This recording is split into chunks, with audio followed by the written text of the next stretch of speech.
I was out camping in the Northeast, and this one specific time that I'm talking about, I ventured off the main trail to try to find a more comfy spot to set up. So I found my spot. I ate, and I did everything that I had to do before going to bed. In the middle of the night, something wakes me up. I figure it's some sort of animal, but then I hear something else. It sounds like kids. I figure there must be a family camping out, but I think it's kind of messed up that a kid would be on their own in the middle of the night, away from their parents' sight. So I get up. I follow the sounds of the kid, maybe 50 meters from camp through the woods. The kid is hiding beneath the brush. I can hear him. And then I get around it, and there's nobody there. Then I hear this loud animal snort behind me, and then branches breaking and something on two legs tearing ass off to the right. I couldn't see anything. I was scared, but I realized that maybe it was some sort of animal, and I could be hearing it wrong because I got startled. But then I got scared again when I realized that there was no kid. So I walked back to my tent, and I'm a few steps away from when I realized that there are now huge claw marks. I'm talking like 3 claws that were an inch apart on some of the closest trees to my tent. They were just above the height of my head, and I'm 6'1". That's when I hide in my tent, and nothing happens for the rest of the night, especially me sleeping. I decide to leave as soon as it's light outside. I stop at the very first local bar that I can find for some day drinking. The old man at the bar is Mexican, and he says, "Oye, ¿estás bien, mijo? You okay, son?" I tell him that I was camping and I got no sleep. Then he said, "¿Y eso por qué? Why is that?"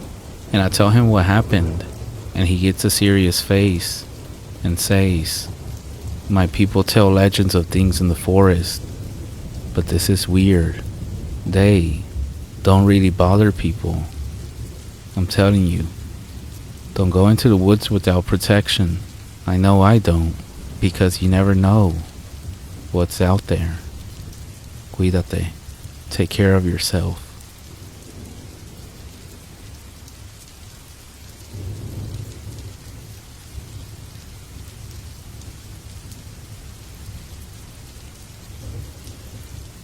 After getting let go at my office job, I was trying to find other means to pay the bills. Unfortunately, not a lot of places were hiring in my area, and the places that were accepting applications were giving out low wages that would just barely cover my living expenses. As the days increased, my search was becoming increasingly limited, until I came across a posting in search of a security guard. It was for a nationally based security company, and they hire people based on the needs of the area. When there's an influx of security requests, it opens up for new applications. To be honest, I wasn't sold on the idea, but the pay was a bit more than the other places that were hiring. The only drawback I could find were the requirements. It was my understanding that I would be assigned to various locations during my time there. One day, I might sit outside a strip mall, and another, I may be walking around a junkyard. I had to think about it for a few moments before typing up and sending off my application. A week went by without any word, and my job hunt continued. I was sure there were more people far better qualified for doing the job, so I tried not to feel too bad about getting overlooked. Then, at the end of the week, I received an email letting me know that I was scheduled for an interview the upcoming Monday. Monday morning arrived. I put on a clean suit and showed up bright and early for the interview. The senior supervisor was a large man sitting behind a desk with multiple stacks of paper on it. He had a very serious demeanor as he looked through my application. He asked me a few passing questions and continued to look through the paperwork. I had no idea if the interview was going well or poor. I just sat there patiently waiting. After a couple more minutes, he looked up from the paperwork and smiled at me. He asked when I would be available to start, and I told him as soon as possible. He nodded and explained that I would be trained over the course of a month. Then I would be dispatched out to various locations for a set amount of time. I thanked him I shook his hand and I left. That feeling of relief returned as I hopped into my car and drove home. I've been working for this security company for nearly 2.5 years. During my time with this job, I encountered some pretty odd things and guarded even stranger locations. But the reason I'm writing this is due to a job that occurred about a week ago. I had received a call from my supervisor informing me that I had just gotten assigned to a new location. I asked what sort of job that was, and he said it was just a small warehouse. Apparently, the company that owns it had concerns about theft happening after hours. My boss told me that we were pretty short on manpower, so unless I specifically requested some assistance, I'll be flying solo for the most part. To be honest, I didn't mind being alone for a few nights. The job began on a Tuesday. It took me a bit longer than expected to navigate the streets to the warehouse, even with a GPS. After nearly an hour of driving, I pulled into a small back lot and hopped out of the truck. I stood outside the looming warehouse, so much for it being small. I took out the keys that I had picked up beforehand and entered the rear door. I noticed the security system on my right beginning to beep, and I quickly disarmed it. I flicked the light switch and turned. When I did, I nearly jumped out of my skin. There was a face directly in front of me. I took a step back, almost falling back out the door. Catching my breath, I realized what type of warehouse this was. It was a mannequin storage warehouse. There were hundreds of mannequins of all shapes and designs standing around the building, their formless faces, all desperately trying to grab the attention of any would-be shopper. I zipped up my jacket and rubbed my eyes and began getting a lay of the land. There were a few offices towards the back and workbenches set up throughout the space. Many crates lined the walls, but apart from the mannequins themselves, everything appeared to be normal. I spent the first evening just hanging around inside my truck. I would periodically check the back door but saw nothing out of the ordinary. At around 2:30 in the morning, I was catching up on some Netflix on my phone when I heard a sound coming from outside. My attention was instantly pulled to the door of the warehouse. The sound of a door shutting. I turned off my phone. I got out and walked over to the door. I pulled the door open and peeked inside with my flashlight. Nothing immediately stood out. I called out to the interior, asking if anyone was in here, but not a single sound filled the silence. I checked my watch and returned back to my truck. I only had a few hours left before I could head home. I angled my truck to face the door and made a point to keep a better eye on it until the end of my shift. I saw nothing out of the ordinary, and at the end of my shift when I went to lock up, I thought one of the mannequins had moved slightly, but quickly buried the thought before heading home. The next 2 days on the job went about as normal as you would expect. No noises, no sign of entry or exit, just a lot of time sitting around doing nothing. Then, on the third day, I showed up to the warehouse a bit later because I woke up late. The time was close to 10:30 p.m., a good hour and a half past when I was supposed to be there. I had been late a handful of times over the 2 years working for this company, and it's really not a big deal. I parked and went to check the interior, and that's when I noticed something strange. As I put the key into the door, I didn't feel any resistance. I twisted the knob, and the door popped open. Whoever works here must have forgot to lock up after their shift. I stepped inside to disable the alarm, and nearly fell on my ass as I saw a mannequin standing immediately to my right. It was arranged in a walking pose, with its right arm reaching out towards me. I quickly regained my composure and picked it up and moved it a few feet away, so I could reach the system. I disabled it. I walked around and inspected the area again. Nothing caught my attention. I resumed my routine of sitting outside and keeping watch until my shift was over. When I went back inside to set the alarm again, I gave one more glance around, and everything was fine, until my light cascaded over the mannequin that I had moved at the start of my shift. It was standing straight up, with its arms at its sides, and its head was now looking towards the door. I pretended not to notice. I set the alarm, and I quickly stepped outside, locking the door behind me. I lightly jogged back to my truck, and once inside began to question what I saw. That mannequin was definitely in a different position at the beginning of the night, and I didn't adjust it, aside from moving it a few feet. I drove home and drank a nice tall glass of whiskey before drifting off to bed. The last day made me question whether or not to continue being a security guard. I showed up on time and went inside to check things out. There were more mannequins than on the first day, and I just assumed that they had brought more in. After my once over, I returned to my truck and began to watch a TV show on my phone. About 45 minutes into the series, I glanced up and saw something that sent goosebumps down my arms. The door to the warehouse was completely open. I got out and walked over to it. I stepped inside with my flashlight and called out asking if anyone was in here. I waited for a moment, and just when I was about to close the door and head back to the truck, the sound of something clattering in the back rang out. I felt myself jump in my skin. Something had to have caused that noise, I thought. I called out once more, summoning every ounce of courage in me to step inside. I turned the light switch on and looked around. Everything seemed fine, aside from the mannequins.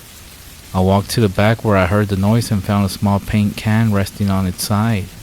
Only there was nothing around it, not even any mannequins.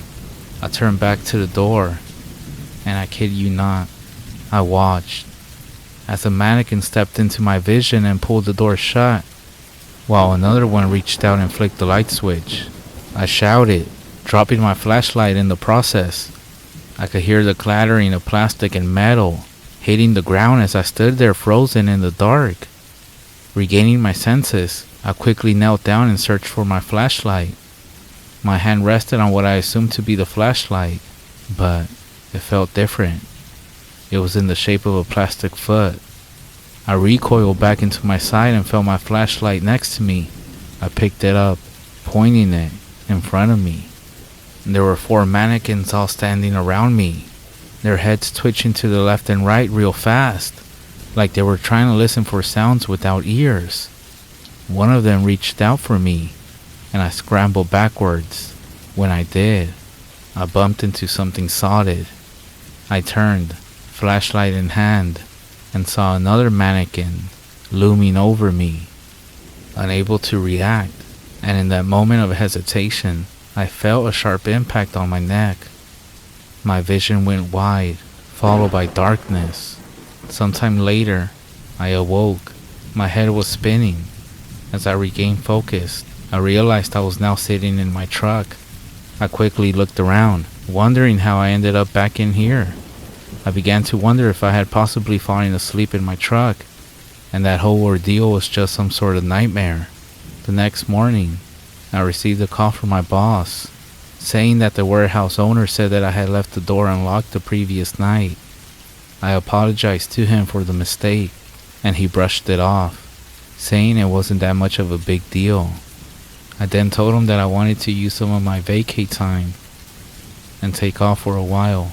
He understood and said it'll be fine. Just before we got off the phone, however, I suggested not taking any more jobs from that location. He attempted to ask why, but all I could say was, the mannequins don't seem to like security guards. He took it as a joke and chuckled before telling me to enjoy my vacay.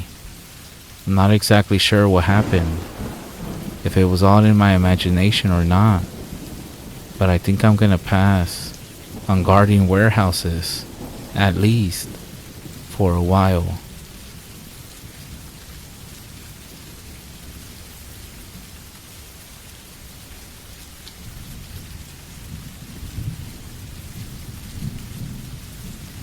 It was supposed to be just another uneventful night alone. I had spent a lot of nights by myself without the ever watchful eyes of my parents. Being only 15, some people might consider that neglect, while others may just think it's unimpressive. A good friend of mine would often brag about staying home alone frequently at such an early age. It wasn't as impressive when I found out that his single mother worked 2 jobs to support him. It was quite sad, actually. Ironically, another friend of mine who was 2 years older than me tells me that he's not even allowed to go outside after 8 p.m., let alone stay at the house by himself. Me, on the other hand, have carefully crafted a trust between my parents. I never begged nor pleaded that I was mature enough to be left alone. I just did what I was told, and eventually, the opportunity presented itself. My dad had come to me one night when I was 13 to tell me that he and Mom were going out to see a movie. They had attempted to find a babysitter, but were unsuccessful, so instead, they asked if I would be alright with staying home alone for a few hours. I shrugged and told him that I would be fine, and that I'll just play some video games and go to bed. My father reminded me about my homework, to which I actually groaned to an agreement. They left, and I nearly lost myself in the excitement. I know it may not sound that thrilling, but I'm sure a lot of people remember the first night they got to stay home alone.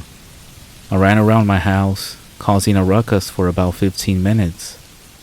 Then, I retired to my bedroom and played video games most of the night.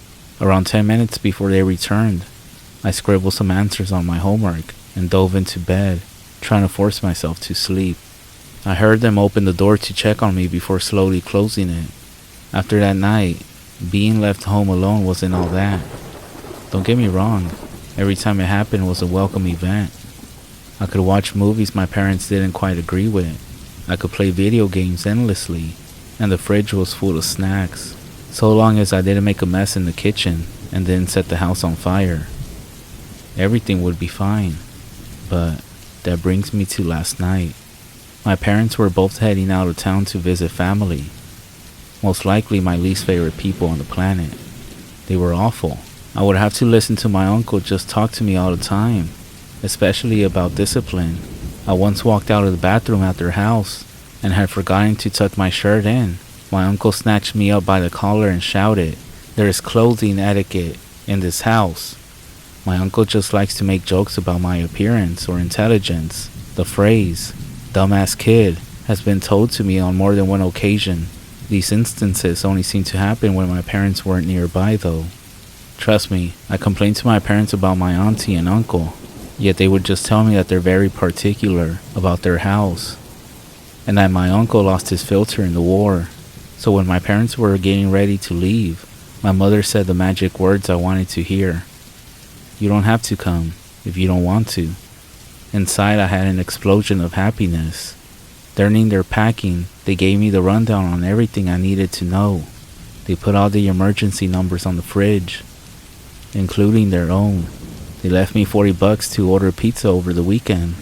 Then they gave me the warning that if I do anything wrong, that I'll reap the consequences.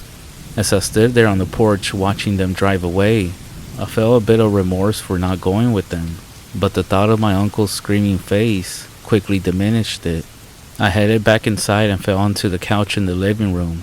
I lay there for an hour or so, changing the channel on the TV every so often. After an hour of mindlessly frying my brain, I heard a knock on the front door. This jolted me awake, and I quickly turned off the TV, almost like if I was doing something wrong. When my senses came back to me, I got up and walked over to the door. I didn't think we were expecting anyone, so I was hesitant. I slowly turned the knob to the door and cracked it open. Nobody was there. I opened the door a bit further and saw a delivery package sitting on the porch. Those delivery guys are like ninjas, I swear. I laughed off my nerves and brought the package inside. When I set the box down on the counter, I noticed something strange.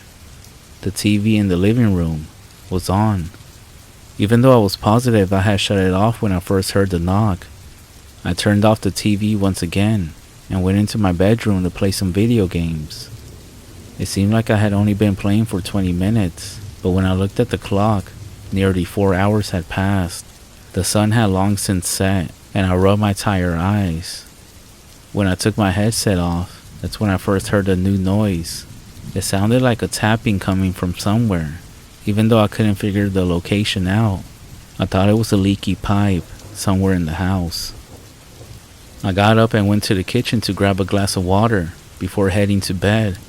I looked around the dark living room while I sipped my water. I'm not sure if it was just the lack of light or my growing fatigue, but the room felt ominous. The whole house did. In fact, I quickly finished in the kitchen and walked fast back to my bedroom.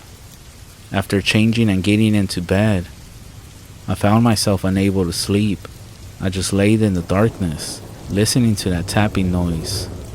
A few minutes later, I started to notice something about the tapping noise. The sound was moving. It was faintly echoing from my living room and moving down the hall towards my bedroom. I couldn't be sure, but that's what it sounded like to me. My nerves came back as I laid on my side, watching my door. I half expected something to burst in and attack me just then, but nothing did. Only the tapping persisted. An hour ticked by, and the tapping started to move again. By this point, I was pretty sure it wasn't just a leaky pipe. The tapping followed along my wall up into my ceiling, before stopping directly above my head. I felt my throat tighten. I stared at my ceiling without blinking. Then, I saw something begin to take shape above me. I know this all sounds strange, but trust me, I'm not entirely sure how to explain it. I watched as a hand began to push its way through my ceiling. It wasn't like something was in the attic, clawing its way through the wood and dry wall. No, it was like something from another dimension was now entering my room. The fingers pushed through first, followed by a hand. I could see its pale skin. An arm followed next. Then a few inches away another hand appeared. The hands and arms dangling from my ceiling. I couldn't believe what I was seeing. Then what appeared to be black strings began to poke through in between the two arms. It was hair. Slowly the hair grew closer to me as I stared in disbelief. Then a head began to take shape. The head was facing away from me, so I couldn't see its face right away, except for more black hair.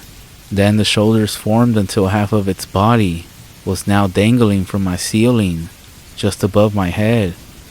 The body twitched slightly, like an electric current was jolting through it. Slowly, the body began to bend backward, and the head lifted up to face me.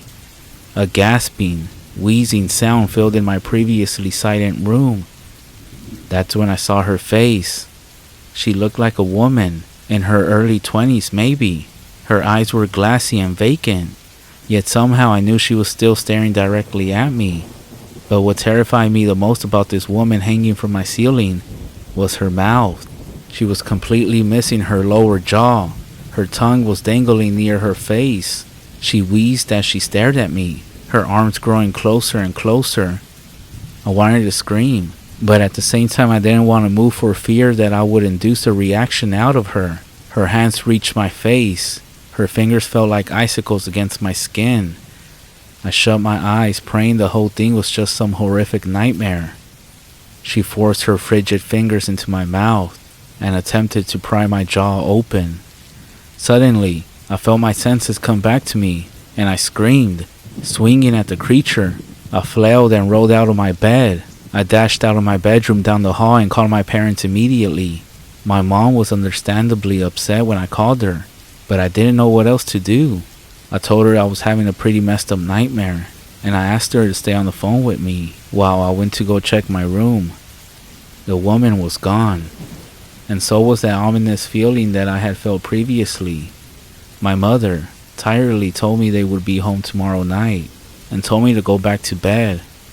I thanked her for answering, but after I hanged up the phone, I didn't go to sleep.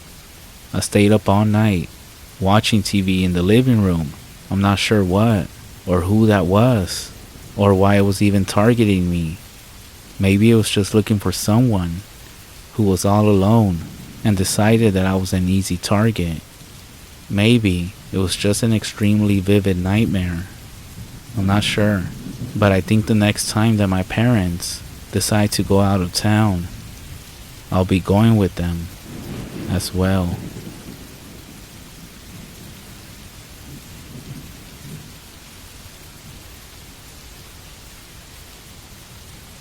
Most days the walls are empty, bare, that shade of black that I hated so much, that I told her made it look like our bedroom was a witch's coven, which in turn only made her love it even more. She said she always wanted to be a witch, ever since she was a little girl. And then she pressed herself against me and asked me if I had any issue with witches, especially ones who could do this. And then it didn't take me long to shut up and forget all about it. But some days, if I'm lying very still and holding the stone in my hands, the walls open. I'm not sure how to explain it. It's as if the paint gets darker and darker, and somehow thicker, more tangible, as if it expands in all directions, getting deeper and wider, and slowly it yawns out in front of me, going back and back until I see them. I think there are poplar trees, thin, and with white trunks, reaching up into this new darkness with empty branches. Once I see the poplars, I know it's time to get up. That's when the wall is, I suppose, no longer a wall, but something else. And when I step off my bed, the floor is not wood. The first few times it happened, I didn't go very far. I would maybe walk a few minutes before turning around. I would explore in one direction or the other. This strange and secret wood that appeared in the walls of my home, it seemed, for the most part, to stay the same. It felt vacant somehow, as if something was missing here that was present in the real world. But as I spent more time there, that feeling grew less and less. I don't think I had much in the real world, not anymore at least. Not after Mary got sick, and her skin shrunk around her bones and the hollows of her cheeks. Both of her wrists were turned to pale twigs. Her breathing grew rasping, pain, not even after we were told that she didn't have much longer, that despite their best efforts there was nothing they could do, and that we maybe had a month, just a single month to squeeze in what was meant to be a lifetime. I could only tell her I loved her so many times, only spend so long holding her as she lost weight, try to pretend I didn't care, trying to pretend I didn't know she cried in secret, and try not to admit how scared she was. Once, she confessed to me, after a sleepless night, that she had spent vomiting into a plastic bowl, in a voice small and scared that she didn't want to die, that she was so scared sometimes she couldn't breathe and she thought she'll do anything to make it stop. The worst part was I couldn't do anything. I didn't know what to say to that, or what would help. The truth was unavoidable, real. I didn't know her family well, and at the funeral they seemed to avoid my eye contact. She had always said they were strange, had never wanted me to meet them, had said that there were things buried there that she did not want to uncover. They wore funny clothes, they smelled like strange herbs, and they spoke in whispers at the service. It hurt even more, the thought that there was this whole part of her life I knew nothing about, and that I would know nothing about. And then it would hit me, how much we still had to do, how much more of her there was to love that I never found time to. And I would close my eyes until the feeling went away. The funeral had been in the morning, and I sat by her grave until it grew dark. I read parts of her favorite books out loud, parts of Frankenstein, Rosemary's Baby, that she had underlined several times, pages that she had folded the corners of and left, in her handwriting, tiny exclamation marks and love hearts, pages that she had marked with little drawings, all packed into the little margins. I loved her for that, always filling the spaces that should have been empty. Her grandmother had stayed for a while, her eyes entirely white, blind, I assume, and without saying a single word. I don't know if she knew I was there, or if she thought she was alone, but we stood for an hour at least together. There was something about her I couldn't place. She moved as if she didn't quite belong in this world, as if reality. Then she bowed her head, said something in a language that I didn't understand, and she left by a tombstone, a black pebble. We hadn't moved in yet.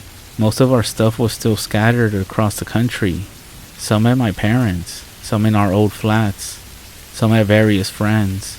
Our house was bare, except for the bed and the basic appliances. I had, at the time that she died, nothing of hers but the books in my bag, the clothes in her closet, and a hole in my stomach that I thought would never go away. And so I took the stone. I know, I shouldn't have, but it felt like an artifact of her life. Somehow it felt as if by taking it I could hold on to her for a little longer, that I could have something that was hers, was meant to be hers, and that maybe she wouldn't slip away so fast. I almost fell, as if she might come back for it. I had this image in my head that she would walk up the stairs one morning, flushed from a run or with breakfast, and she would say that was her stone, and that she would stay a while, perhaps the whole day, that it would give her an excuse to come back from wherever she was, and just be with me, until she had to go back. I started spending more and more time in the forest. Sometimes I would go for hours, just wandering around the trees, listening to the faint sound of a brook somewhere. Closing my eyes and focusing on feeling nothing, I discovered a small hill. If you climbed for long enough, there was a spot where the trees thinned, and you could see the forest around you. Endless white needles from the black soil, stretching on in every direction. I saw the brook. I had only heard it up until that point, following the trail it cut. That is where I saw her, washing her hands in the brook, humming something slow and sad to herself. At first, I thought I might have gone mad, thinking that delusion finally caught up to me, finally dragged me under. But no, I was sure that was her. I was sure my mind couldn't recreate all of her. The way she bit her lip as she thought, the way she hummed with her mouth slightly open, so it sounded a little bit like singing, the small perfections I recognized, but could not name. I had no other choice. I ran towards her. I shouted her name over and over, "Mary!" And she looked up, and suddenly seemed so terrified, and she shouted that I couldn't be here, that I must not be here, that this place wasn't meant for me. I tried to shout back, but the noise had been caught in my throat, and the air ate my words, and I was mute, and I felt my legs grow denser and heavier.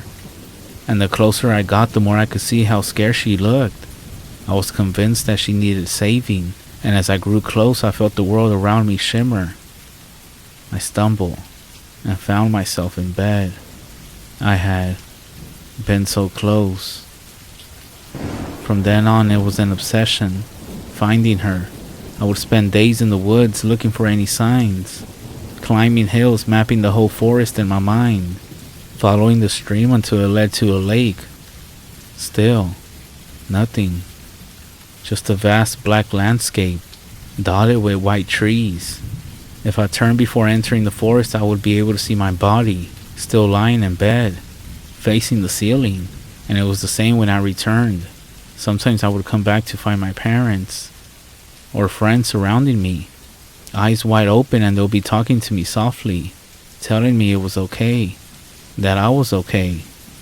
And I would have a moment before I climbed back into my skin and bones that suddenly felt so heavy to watch as they touched my hair and held my hand, and I did nothing but stare into space. As I went deeper into the forest, it began to change. The trees got thicker, taller. I also began to get the feeling that I wasn't alone. Not just that Mary was here, somewhere, but that something else was. I could sometimes smell it, musk, sharp, among the cool dirt. It was something heavy that bruised the bark of the trees as it passed. It could smell me, the heat and the scent that I would leave behind. I knew that much, and I would often retrace my steps, heart pounding, as I made my way back to the bed, to find that it had torn the trees behind me, uprooted them, and stripped them of bark. I imagined what it would do if it found me, what it would do if it found something that wasn't made from cold wood, but that was made of flesh and bone, and warm. The longer I spent there, the most present it grew. I would see huge antlers through the gaps in the trees, a humanoid figure making its way to the base of the hill I was climbing. I would hear low moans from somewhere behind me. I figured it didn't want me there, that it was out to find me, or worse, marry before I could even find her. If I hadn't wanted so desperately to see her, I might not have returned, but it became a compulsion. If the walls wouldn't change, I would just wait. I would move my thumb over the surface of the stone in long, slow circles, keeping completely still, as if moving would somehow break the spell the stone was casting. But this beast got smarter, faster. I know it was waiting for me when I came, and sometimes I would have to double back on myself, waiting for the sound of it crashing through the trees to fade, or for its low and mournful groans to fade completely. Sometimes I felt there was more than one. I would hear the groans echo, bursting from the trees in the distance at various points, a whole pack making that strange sound, searching, maybe for each other.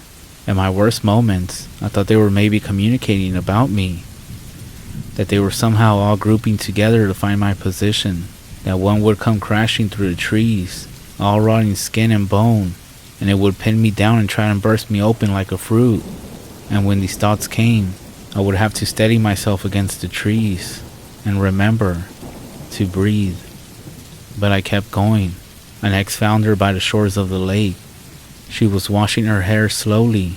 I watched her for a while before saying something, watching the way she pursed her lips slightly as she concentrated, the way her back was arching when she would lean back. I moved out from behind the tree and asked her what I've been thinking this whole time. Asked her what she was doing here. She said she was waiting, that she was waiting here for me, but that I shouldn't be here. Not yet. That I have so much more to do. She kept going, telling me that I was wasting it all by being here, that this was a sad and lonely place and I shouldn't have come, that I should have never came. She said if I stayed here too long, I would forget why I came. My memories would leak from my mind like gas. I would forget there was anything outside the forest, that I would forget that the world wasn't just endless black soil and black water, and that she would hear me, not saying her name but moaning into the night, and, as if on cue, there was the noise of a beast in the distance, and I realized what a lonely sound it was, how confused and sad and searching it was. She said she would wait here for as long as it took, but that I shouldn't return until I had to, until I had no other choice. She said that she loved me, said that she knew I loved her, but that there were others who needed loving too. And as she spoke, the forest grew thin around me, as if it had the texture of smoke, and behind it, I could see my parents. And my friends sat around my bed, talking in whispers, holding my hand, stroking my hair, watching over my body, as it was staring with eyes wide open at the ceiling and did not move. I told her I was scared, that I didn't want to go, that if I become a beast, at least I would be with her, and she shook her head.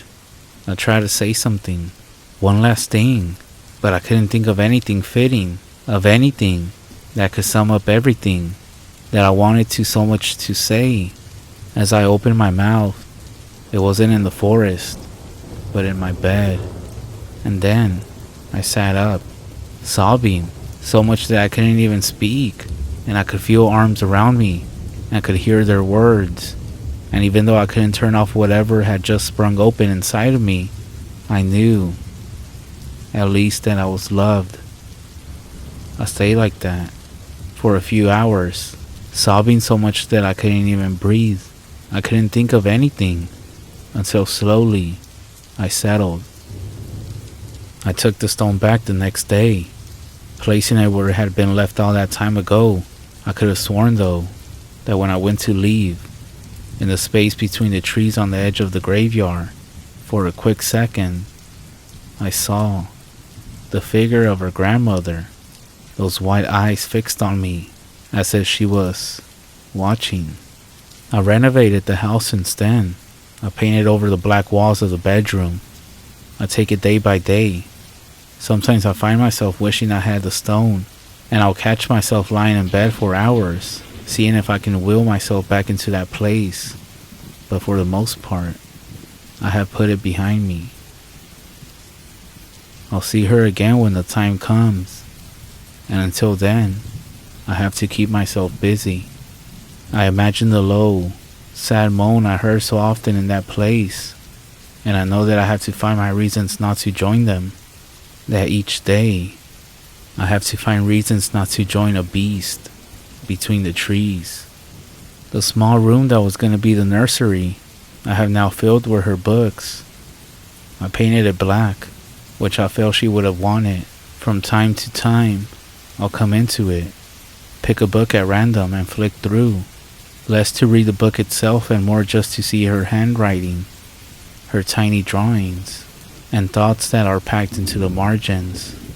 Sometimes, if I had a rough day, or have only barely made it out of bed, I'll find something new in the margins, the ink still new, a little note, or heart, or thought, and I'll know that she's not gone, really.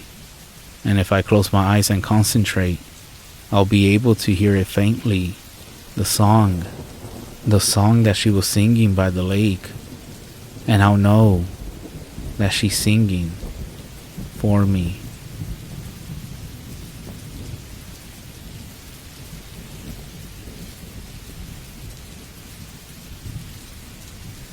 Hey everyone, I'm a huge fan of all scary things, and even the unexplained.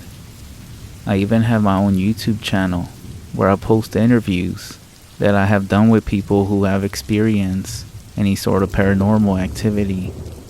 However, there is one thing that I've always been, quite a skeptic about, and that is skinwalkers. I mean, witches who transform into animals and apparently are only confined to a specific area within America. To me, it always sounded like the typical legends and stories about the boogeyman, that parents tell you about. However, there are some events that have been happening that have actually made me doubt everything. And now I'm sharing this story so that you all can avoid what I did, and also see if anyone out there can actually help me. My friend Zanny is of Navajo descent. He always shared cultural insights and stories of the res with me. It was during one of our discussions over text that he first introduced me to the legends of the skinwalkers. He said something about shape-shifting humans, and with curiosity, I gladly accepted his invite to visit the res. Being a YouTuber or media creator, I plan to stay for a week, hoping to go deeper into these stories, do some research, capture photos of notable sites, and gather first-hand accounts from the locals. The res was unlike any place I've been to. With its landscapes perfect for photos, it was both beautiful and eerie. Over the first few days, I kept finding myself busy, from visiting the local trading post, hanging out at community events. I learned about their daily lives, taking photos and setting up casual interviews with all sorts of people and the locals about these so-called skinwalkers. However, of course, the people of the res met my questions about skinwalkers with different reactions. Some would actually cast their eyes downward, offering nothing more than a no comment. Others stared back with a stern look, warning me of the consequences of prying too deep into the things that are best left alone. Yet, a few brave souls did share stories about so-called coyotes who transform into humans. Apparently, they can mimic certain voices and animal sounds, how one should not whistle at night, as it's believed that this might actually invite or summon a skinwalker. So during my time there, I stayed in a hogan that belonged to Sanny's grandma, but at the moment nobody was staying in it, except for Sanny. For those unfamiliar, a hogan is a traditional Navajo dwelling place constructed from a mixture of logs. There's actually some spiritual significance for the Navajo. It's almost like you can feel a connection to the land, and the door to the hogan always faces east to greet the morning sun, which apparently is important in their daily rituals and traditions. After my string of interviews and questions on the res, word seemed to have traveled fast. On the 5th day of my stay, I was outside the hogan trying to capture photos of the beautiful sunset when I noticed an older man approaching. He moved with a slow pace, and his clothing was traditional, and around his neck were hanging all sorts of amulets that were making noise with each step that he took. Zanny, who had been inside the hogan, stepped out and immediately went silent upon seeing this man. He whispered to me, "That's Tahoma, one of the respected medicine men around these parts." Before I could ask more, Tahoma was already within earshot, his piercing eyes set deep and locked with mine. "You're the one asking about those whom walk on all fours," he stated, more than asked. I hesitated for a moment, taken back by his statement. Yeah, I am," I admitted, extending my hand in greeting. "I'm just curious about the legends," and he ignored my hand, cutting me off with a stern, "Curiosity can lead to places from where there's no return." I felt a knot tighten in my stomach. I was trying to keep the conversation going. "Hey, no disrespect. I'm just here to learn more about the culture and the stories." Tahoma stared deep into my eyes, as if he was studying my words. After what felt like an eternity, he spoke in a grave tone. "There are things on this land that you don't understand, that you cannot comprehend with your questions and your cameras. You awaken things best left undisturbed." I gulped, the weight of his words pressing down on me. "Hey man, I apologize if I offended or overstepped," I said. He leaned in closer, and with a hushed voice filled with urgency, he warned, "Leave this place. They have taken notice of you, and they don't like you watching them." With that, he turned and walked away, leaving behind a silence. My friend, looking as pale as I felt, said, "When Tahoma speaks, we listen. I've been trying to tell you that these things are real, man." That night, the environment of the hogan felt different, more ominous if anything. Every small noise outside made me jump, and the once comfortable walls felt suffocating. I couldn't shake off the medicine man's warning, even though, to be honest, I didn't believe him. Despite the tension that hung in the air that night, a part of me still doubted most of these things. I hadn't personally witnessed any evidence of skinwalkers or the supernatural during my stay so far, and stories and legends were one thing, but tangible proof was another thing.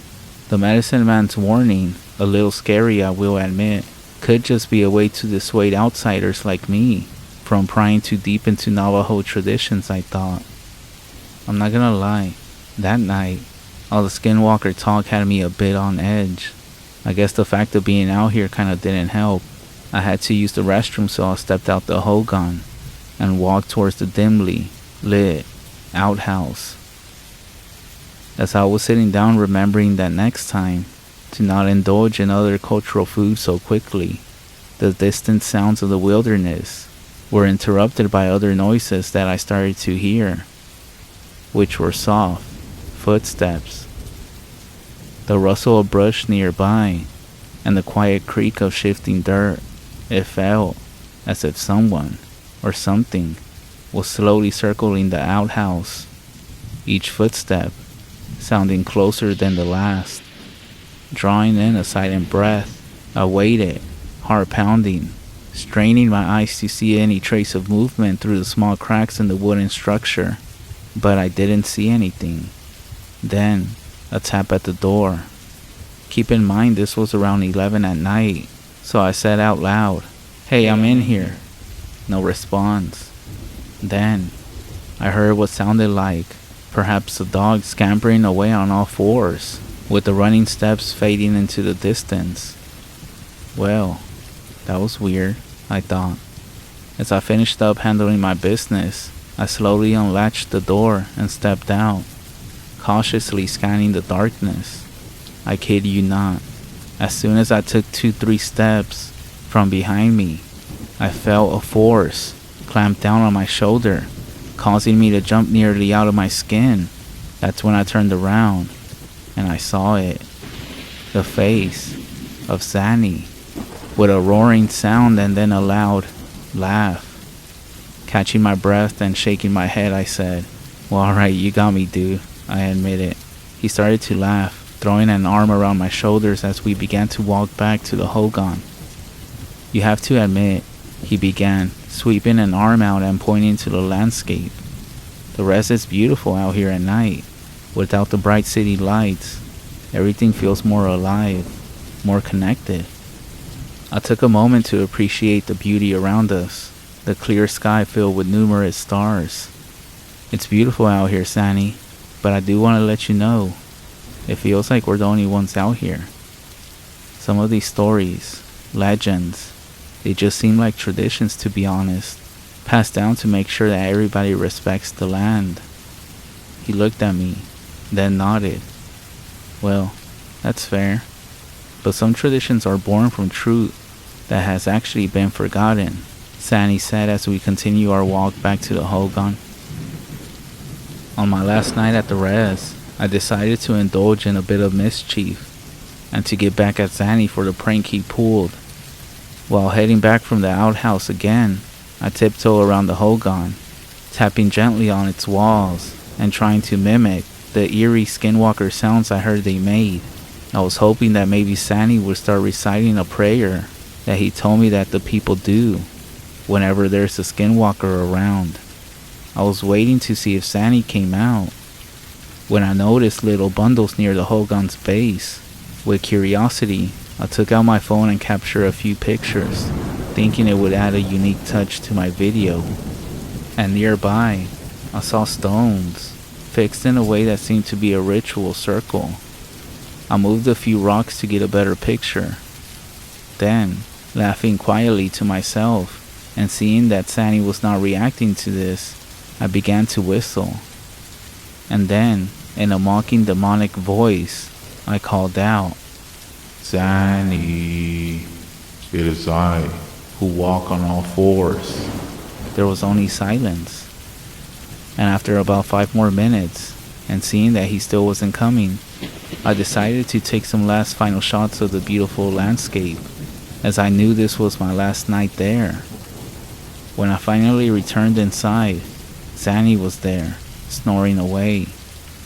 I chuckled to myself, thinking, well, if a real Skinwalker ever shows up, you'll be of no help with that deep sleep. The next morning I said bye to Zanny and his grandma and thanked them for their hospitality. I also told Zanny I would contact him once I put a video together, and that before publishing, I would send it to him to make sure he was okay with it. When I returned home to edit some of the videos and pictures, I noticed that something was off. In the background of many interviews were shadows, flickering in and out of the frame. Even when I was trying to edit some of the interviews I had done, the audio itself sounded distorted, with what sounded like whispering echoes behind the words of those whom I interviewed. However, it was the pictures that really disturbed me. Every single image that I had taken, even in the daylight, had a faint shadow figure growing more and more clear with each picture. And the most scary picture was the last few that I took after rearranging those stones. The picture was supposed to be of the landscape, but instead there was a blurry silhouette of what looked to be a person. It had elongated limbs and also a twisted, unnatural posture. Nervously, I contacted Zanny, and after explaining everything, he went quiet, saying that he would ask the local medicine man for advice. The next day, Zanny called. His voice sounded worried. He told me I might have caught the attention of something, and that he's communicating with Tahoma, the medicine man, to perform a ceremony. They believe it might help cleanse whatever I had caught the attention of. That same night, as I was asleep in my room, I was awoken by what sounded like whistling outside my window. I woke up half asleep, and I swear, I heard a voice coming from my closet, saying, "I'm in here," mimicking my response that I gave when I was in the bathroom that night in the res. I'm posting this here because, out of all the places on the internet, I figure this community might be the most understanding. If anyone knows what I can do to make things right, or how to protect myself, please let me know. I will provide an update tomorrow once Annie tells me how the ceremony went. But please, take this serious. I'm starting to panic as I'm typing this, and I swear, every time I glance at the dim reflection on my PC, when I change a window or tab, that distorted, twisted figure from that last photo I took seems to be standing right behind me.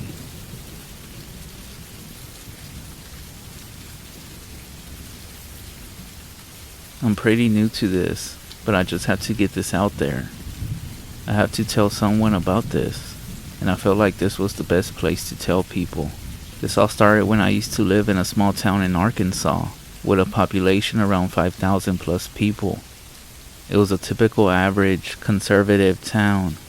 In the summers it was hot and humid, and in the winter it was dark and cold. I grew up on southern entertainment, driving four-wheelers, and hunting every deer season, and maybe some small trapping here and there. But this happened during my last year of high school. I was 17 at the time. I had a girlfriend, lots of friends, and a shabby 1972 Ford pickup that I still have to this day. Anyways, it was November. Rifle season had just started, and I had been getting ready for it. My friend, his name is Drew, and I had been planning this trip for months, and we had everything ready. It was Friday, the end of the week, and the start of the weekend. Our plan was to hike up through the national forest, onto the mountain, and set up camp and just have a good time. I wish I could have done something to have stopped myself. I woke up at 3 in the morning, leaving a note for my parents, and putting my things in the bed of my truck. I hopped in and drove to my friend's house. He was already waiting for me outside. I got out and said in a whisper, "You have all your things? I don't want to forget anything." "Yeah, I checked again before you got here," he said. He put his bag in my bed and put his gun in the truck, and we took off to the mountain. I had my eyes fixed on the road, and Drew was sitting there with a metal click. And I looked over and he was flicking a lighter on and off. "What's that?" I said, putting my eyes back on the road. "Oh, it's my grandfather's lighter. He had it with him all throughout the war." We then turned and went through the entrance to the hiking site.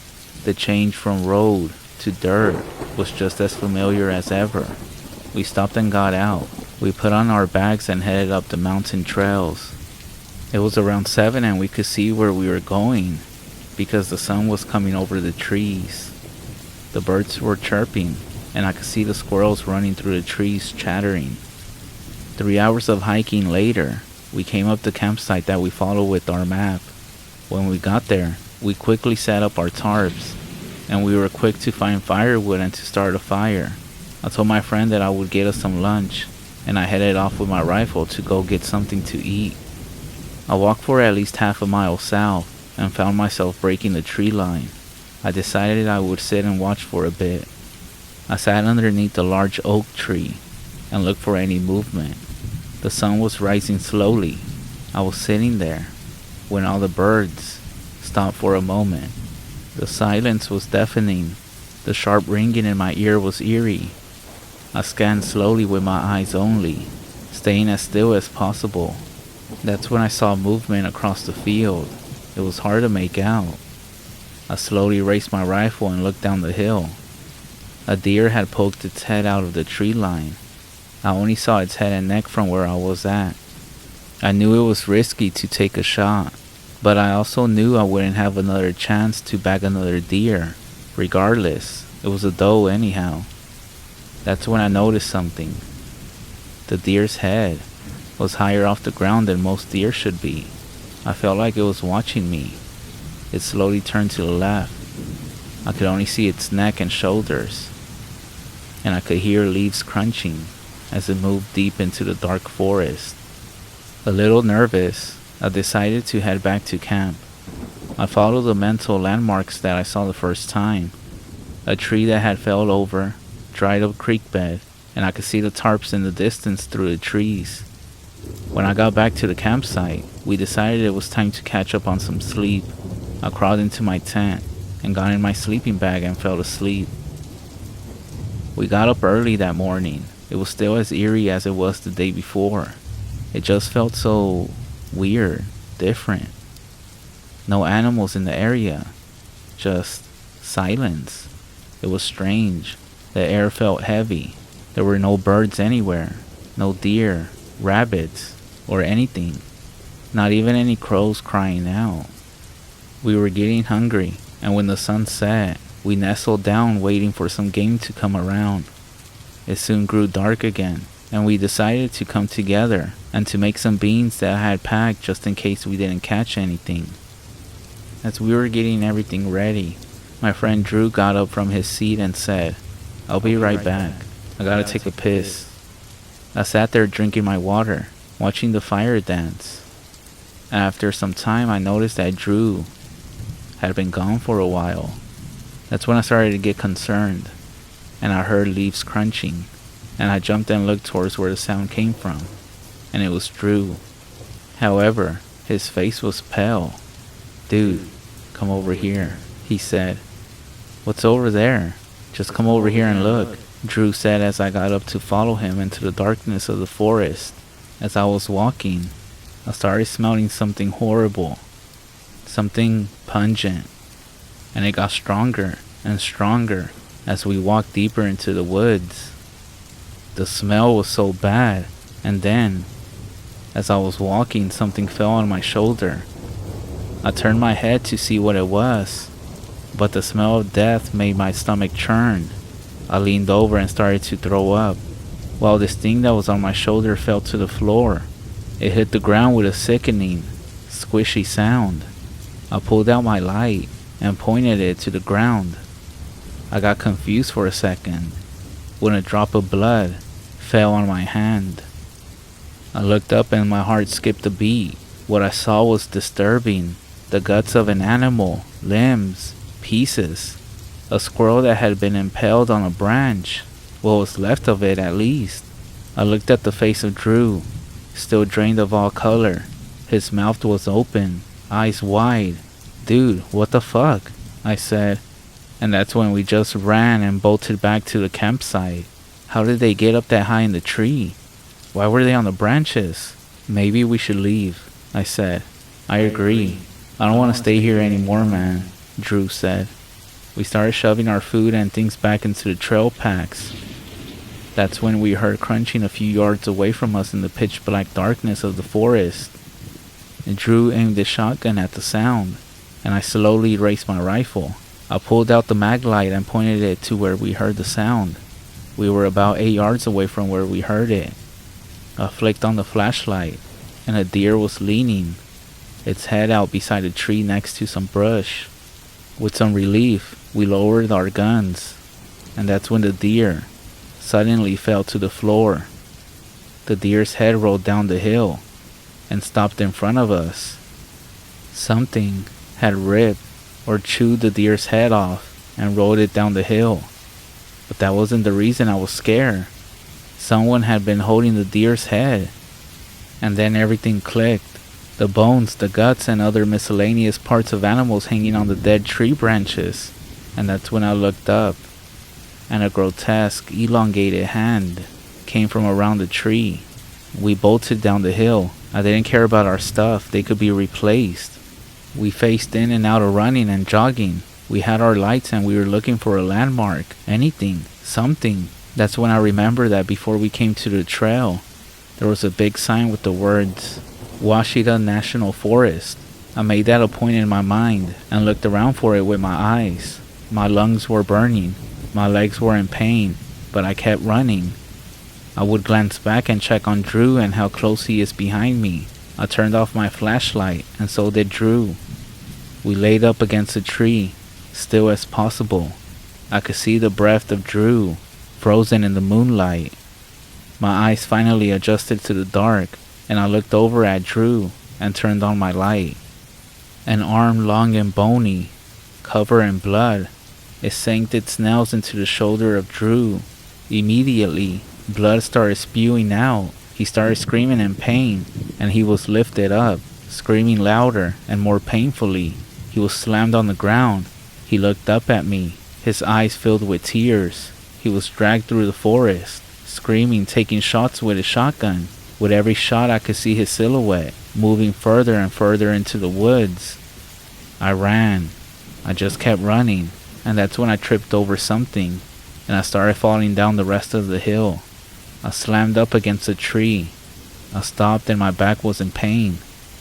I realized it was quiet again. There were no crickets. Nothing. Just silence. My eyes already adjusted to the darkness. I could see through the woods. In the distance, the moonlight was shining through the trees. I lay still as possible, and then I heard some shuffling, and I saw that thing moving through the woods. It was strange, jagged, and tense. I can't even describe it. It just felt wrong. It was tall and thin. Its bones were rubbing up against its skin. It seemed very malnourished. It shifted back and forth as if it was looking for something. When it turned its face, the grace of the moonlight revealed its features. It was disturbing. It had an elongated chin and small eyes, dark folds of skin around them. The skin was darkish gray. Its mouth was large. It spread all the way across its face. It had its teeth jagged and broken. Its mouth and nose was covered in blood and also in chunks of meat. The blood trailed down and covered its torso. I was about 10 yards away from it, and it crawled on all fours. It started to come towards me. Closer and closer. I could smell it. It smelled like roadkill. That's when I threw up in my mouth and held my breath. My hope at this point was that my death would come quickly. I still had some hope that I would make it out alive. But suddenly, this thing started speaking. James, James, James. In the most ungodly voice I ever fucking heard. The part that made my hope disappear was when it started saying my name in my friend's voice. James, James, James. It wasn't just like his. It had two tones, one deep, and the other, my friend's voice. It kept saying this and it crawled away through the woods, back up the hill. I stayed there for I don't know how long. I cried silently, and for some reason, I started moving my hand around, and I found something. It was cold and rectangular. I looked closer.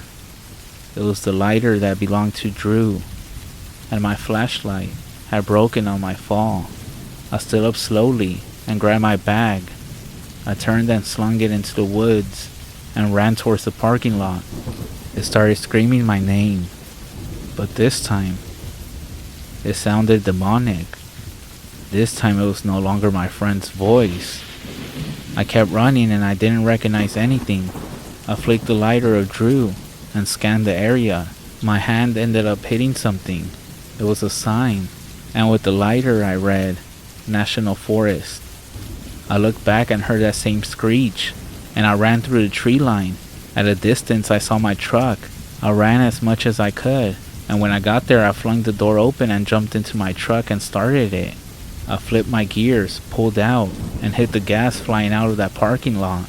As I drove, I looked back, and God, I wish I hadn't looked back. It had broken the tree line, and it noticed me driving away. It stopped in the light of the parking lot, now shown in detail. It fucking stood tall. It was at least 9 or 10 feet tall. And its face, I'll never get that picture out of my head. It looked angry, and its eyes were full of hate, and what I assumed at the moment, hungry. I put the pedal to the floor. I tore off the side road and onto the highway. I looked at myself. My jacket was torn and ripped. I was covered in dirt and had cuts and scrapes everywhere. I pulled up to the police station, and according to what information I had gotten, it took a while for the cops to stop me from screaming about that it had killed Drew. A bunch of men got together the next day and rounded up a search party, with the sheriff leading the search. I ended up refusing to go. They scaled through the mountain and searched for my friend. It was nighttime when they found him. He was barely recognizable, they said. They found him under a log. His eyes had been ripped out. His tongue was forcefully pulled out. His arms and legs had been mauled. He had been gutted, and his genitals had been cut off. And his face, they told me his face was scratched and seemed to have been chewed down to the bones. And his neck had been broken in so many places. I can't even express through here how terrible I feel for running and not trying to help him. I still remember his tears streaming down his face before he was dragged away from me. On paper it was reported as a bear attack. After the incident, my grandfather came and talked to me. He said, "I'm so sorry about what happened to your friend. All the people in my town know the existence of that thing. I heard countless stories of local hunters that have came across it." It's been about 8 years. I'm 25 now. There is not a day that passes that I don't think of my friend. He was my best friend. I'll leave you with this warning. If you ever go camping, be careful and keep yourself armed. I never want something like this to happen to anyone. I don't even wish that experience on my worst enemy. However, I still go hunting to this day, but I warn you, never go into the woods in Arkansas. During winter, you may just find something out there that you don't want to find. And it may just be a mental thing, but sometimes at night, when it's really quiet, I can hear my friend calling my name.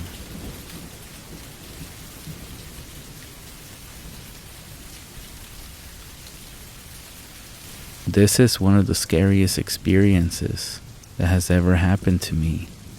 Even simply by writing this, it brings back so many nightmares. And it reminds me as to why I will never go camping again. I had been attending Camp Rock Water for about 4 years now. I used to love camping, being able to see some new faces, getting to do fun and exciting activities. My favorite was the river rope swing. I never wanted to leave that swing once I got on. I was just so excited to go back, mainly because it would be my last year I went. And then summer finally came, and it was finally time to go camping. When I got to camp after a 4-hour car ride, I was so excited. I was remembering all my old favorite places. First things first, my mom had to take me to the lodge to get signed up. When we got into the lodge, there were a lot of people there. We waited in line until it was our turn to sign up.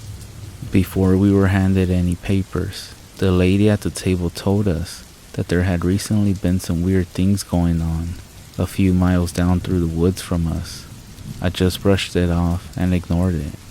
I think I was just too excited to finally be able to go to camp again. My mom helped me lug my suitcase to the cabin.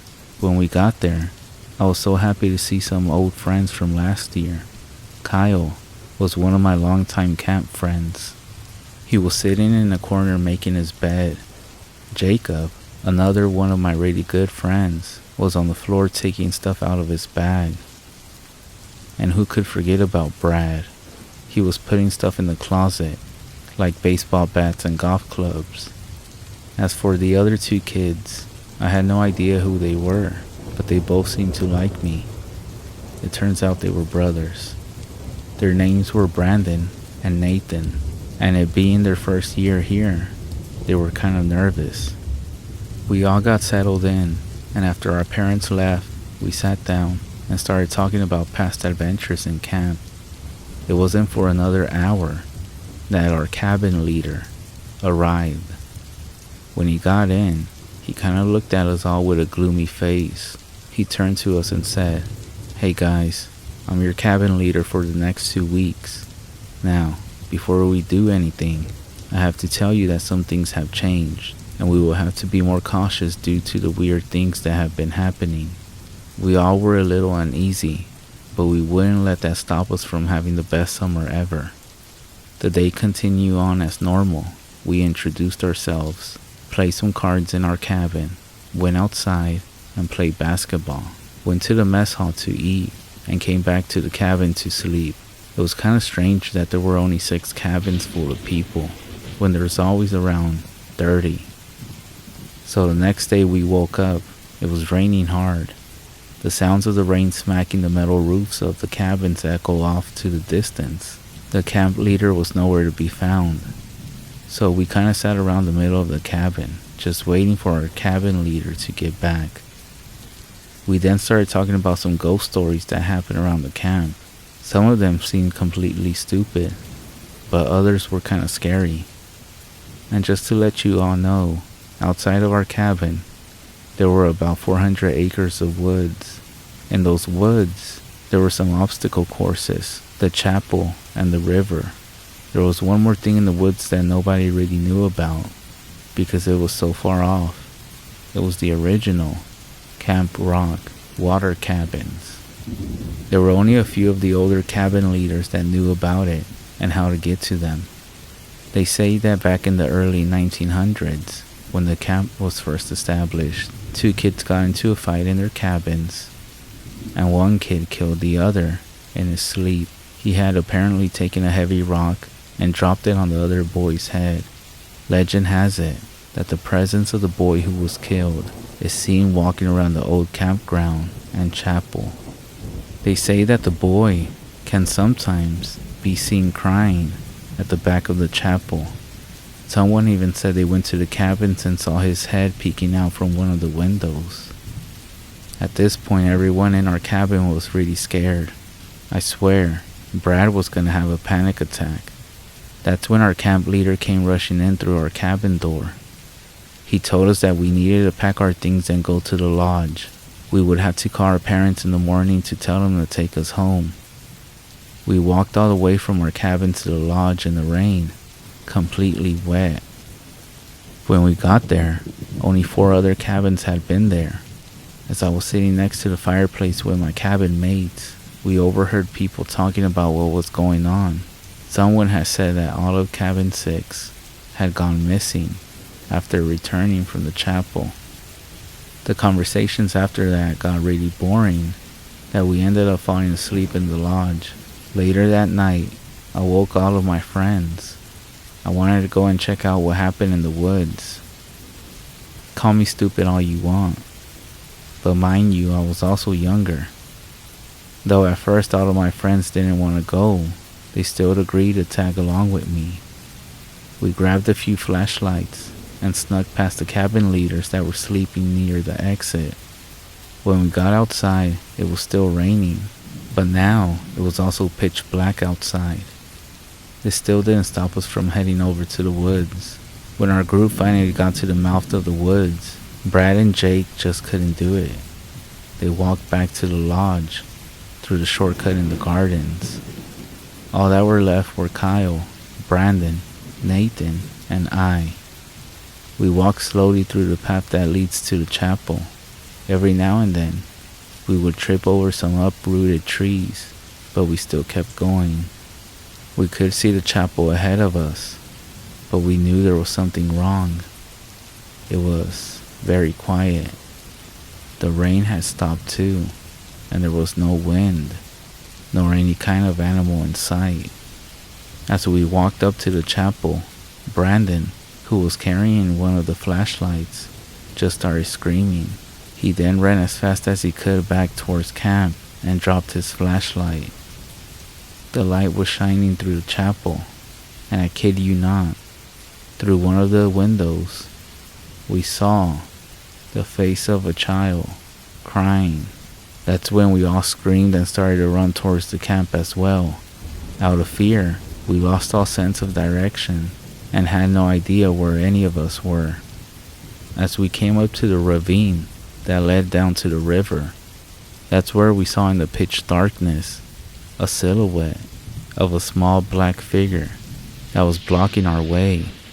Our only way out was taking the ravine. Nathan, Kyle, and I began going down the side of the ravine, and we noticed another figure.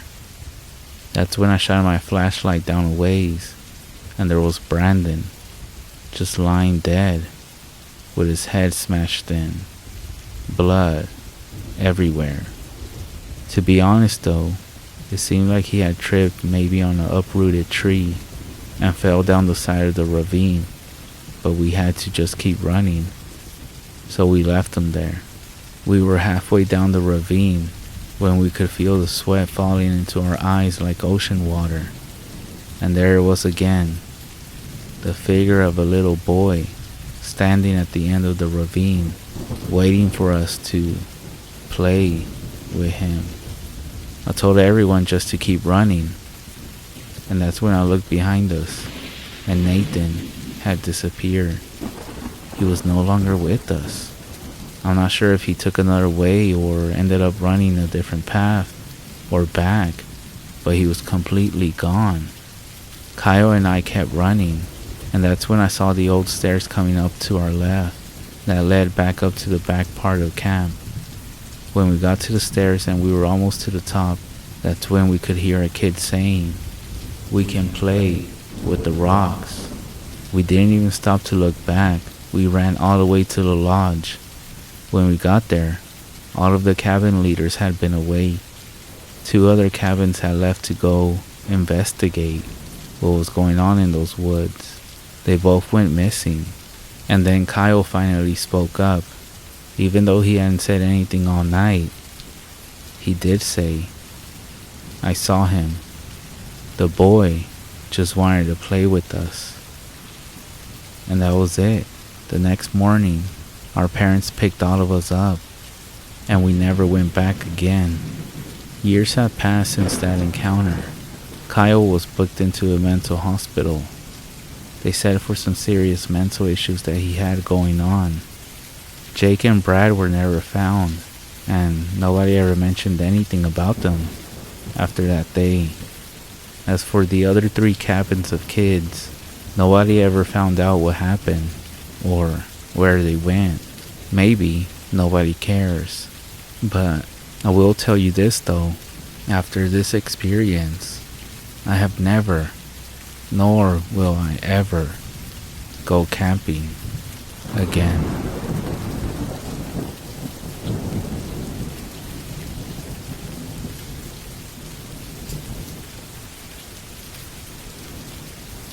When I was younger, around 14 to 15 years old, my family used to camp at a state park.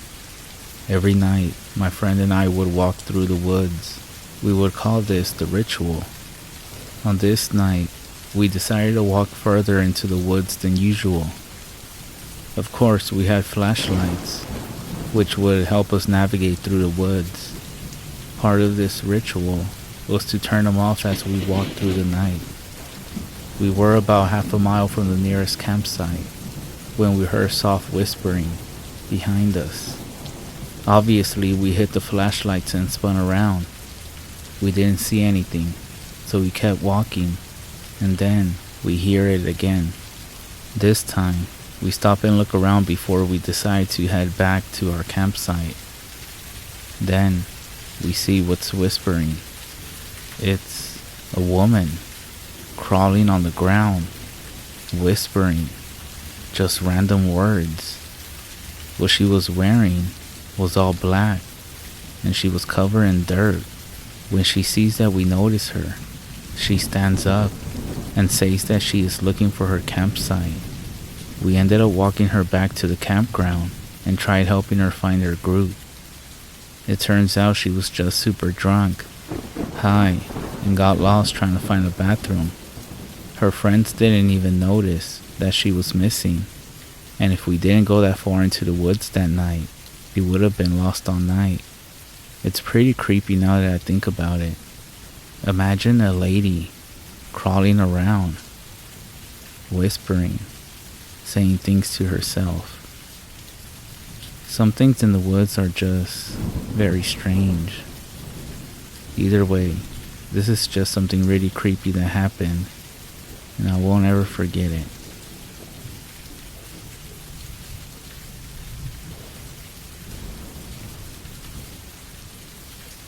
I live in a small town surrounded by mountains and a forest, so camping is almost a weekly event, even in winter.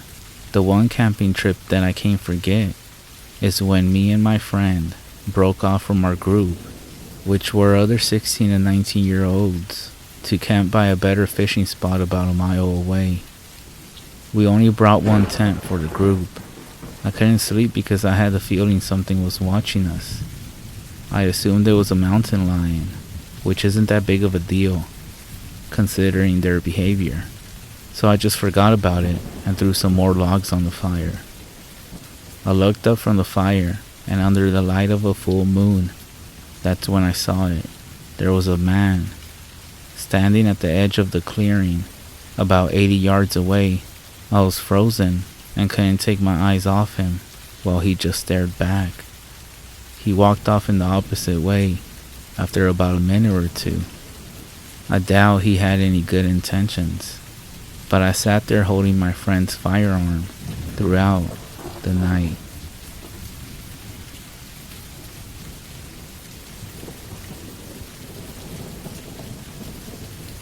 I went on a group camping trip in the middle of nowhere in Arizona, only to awake and hear something sniffing the outside of our tent. My first reaction was that it was likely a bear or some animal that came across our site, and just maybe my dumbass friends didn't tie up the garbage. Seconds later, I can hear the sniffing go to the tent next to ours, and everyone in mine grabs one another quietly to acknowledge that we're all awake and we're aware of what's happening outside. Then, a friend in another tent popped out and started to scream and make noise, hoping it would scare off whatever animal was in our sight. Turns out though, it wasn't an animal. It was some guy who had gone through our coolers and also decided that it would be okay to sniff our tents. Our friend chased him off, and we quickly packed all of our stuff and left.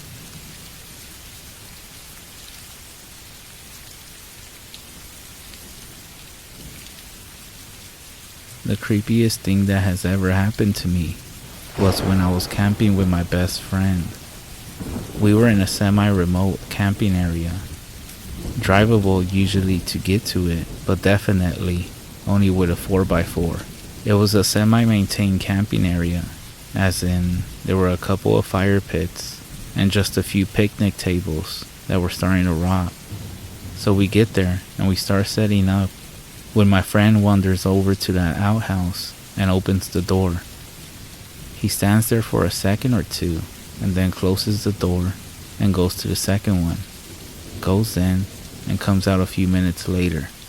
He comes back to me and just tells me to go check out that first one. I assume someone shit on the floor or an animal got stuck in there and perished or something. I was wrong. 3 full backpacks, and I am talking big bags, like the bag I have that I use for week-long trips.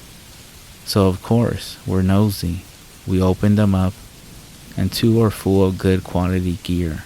Nothing unusual. The third is full of Skittles, bulky bags, small bags, tropical, sour, just about every flavor and size of bag you can imagine, just full of Skittles. We ended up camping for about 4 days, and we never saw a soul. The bags were still there when we left. We let the authorities know when we got to civilization, but the whole thing was just very weird.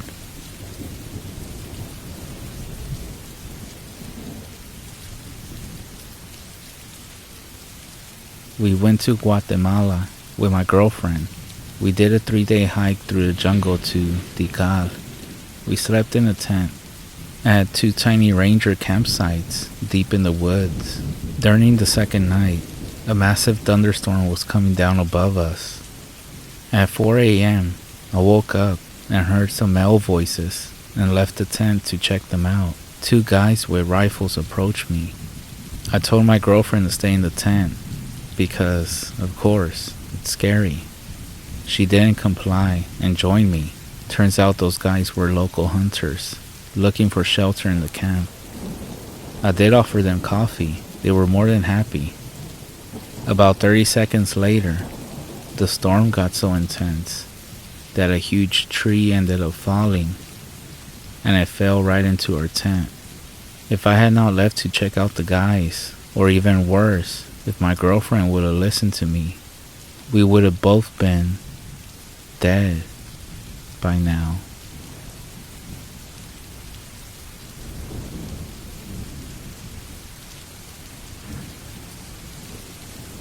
My dog lost it on a nice hike one day. Like, she was scared for her life. And she would have ran into the woods had she not been tied. It was luck that she didn't pull me over and run away. My mother and I are pretty sure that there must have been a mountain lion stalking us, and the dog ended up smelling it. It's scary now that I think about it, because we didn't see anything. And if it had been one of us alone, who knows what would have happened.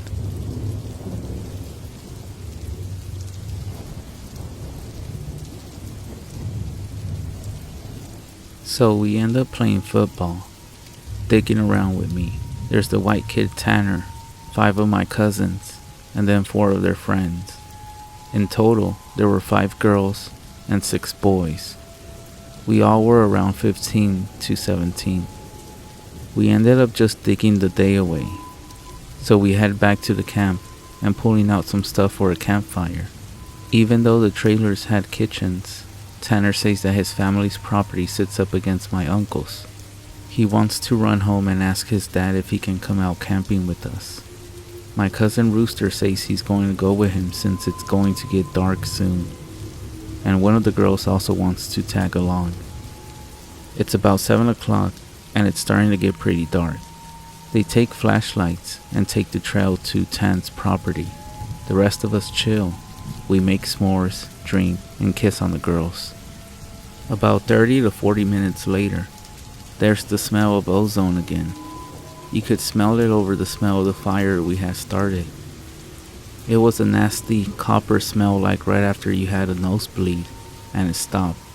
It wasn't exactly like dry blood, but it was that nasty metallic back of your throat smell kind of. We immediately think it's some kind of electrical malfunction, or someone left a hot plate on, or some shit like that. We search all the trailers and nothing is on, and we can all smell it now. All of a sudden, we can hear people booking down the path towards us, and Rooster, Tan, and the girl all come running into the clearing, out of breath. And they don't even break stride. They all run into the trailer, right by where the fire is. So of course, we all get the fuck out of there, and into the trailers we go as well. They end up calming down. Even Rooster is crying his fucking eyes out at this point. All the while, the fire is going lower and lower. So my cousins say, fuck it. And they're about to go outside to get the generator out of a shed between the trailers. But then Tanner goes, fuck no, lock the front door. Ain't nobody else going outside. He's been crying too, and his eyes are bloodshot and puffy, and his pants are dirty as shit. He goes on to tell us that they went up to his house. His father said sure, he could go out camping, but to make sure they were careful on the way back, and that maybe they should take one of the hunting rifles, just in case. Evidently, Tanner had seen something in their yard a few days before. One of their pigs had come up, ripped up, and was half eaten. They assumed it was just some big cat or coyote, even though they usually don't fuck with live animals. He had gone upstairs and packed his stuff and told his dad they would be okay without the rifle because coyotes avoid people. So they started walking back to where we were camping at. So Rooster finally stops crying and shaking. The girl already had, but she was just staring out the window with a dumb look on her face. He says they had gotten halfway into the woods towards the camp when they started to hear shit in the forest. It was almost pitch black by this time, so they weren't sure at first what the fuck it was. The girl says that she heard something in the bushes right off the trail, and they all beamed their flashlights over there, and there was someone standing back in the woods. Rooster said they shouted at him and told him that he was scaring the fuck out of them and what a dick he was. He says that's when he realized that the guy was actually facing away from them. So they keep walking. They say that they look off into the forest on the opposite side, and there's a dude standing in the forest, backwards, slightly closer to the path. So now they start power walking, and Tan keeps going. I should have taken the fucking rifle. As they're telling the story, the smell is still super strong, even inside the cabin. They say that after they started walking faster, a kind of low gibbering has started coming from both sides of the woods. And as they started booking it back to the trailer, the girl said she had flashed her flashlight out into the woods to the side of them and had seen something jerking itself through the woods. The gibbering just got louder and louder, and when they could see the light from our campfire, something had come out of the woods about 40 yards behind them onto the track. And that's when they just flat out ran as hard as they could to the trailer. So we're out in the fucking woods, and we're assuming at this point it's some rednecks or some shit trying to fuck with us. All of a sudden, my other cousin, Junior, starts going on about how he went to school with a native kid that was telling him about the goat man or some shit like that. We promptly tell him to shut the fuck up because we don't need any spooky talk right now. But he just keeps going on and on about how it's the fucking goat man and how we're in his woods and blah blah blah. At that time, I had never heard of this goat man or any of that. But then a couple years ago, the year before I graduated from college, I had a native roommate, and I ended up asking him about it. And to sum it up, it's basically a fucking man with the head of a goat, and he gets among groups of people to scare them. It's also supposed to be kind of like the Wendigo, and it's bad mojo to even talk about it. And it's even worse if you see it. Keep in mind, I don't know this back when I was 16. So my cousin starts saying, the goat man's going to get in and fucking get us. The girls are all terrified, and my cousins and I are all fucking trying to figure out if it's just some bullshit or some hillbillies or some animal. So all of a sudden, the smell just goes away. Like to this day, I haven't even experienced anything like it. Most of the time, smells fade away or just lessen. But in this case, it literally was there 1 second and then not the second after. So it's after an hour, making it around 9 or 10. We stopped shitting bricks enough to go back outside and stoke the fire again. We figured it was just some assholes trying to fuck with us. So we don't go back home because we think if we do, they'll chase us through the woods or some crazy shit like that. Nothing else weird happens that night, and we stay another night, and for the main part of the night, nothing happens. At about 1 in the morning, we're outside getting drunk and telling ghost stories. As someone is finishing their scary story, which I don't remember what it's about, the smell comes back. This time, it's so fucking strong that one of the girls literally starts vomiting. I stand up and you can actually feel how clammy the air is. I then say that we should get inside, and this doesn't feel right. In reality, we should have just fucking left. We all go back inside and we're standing around.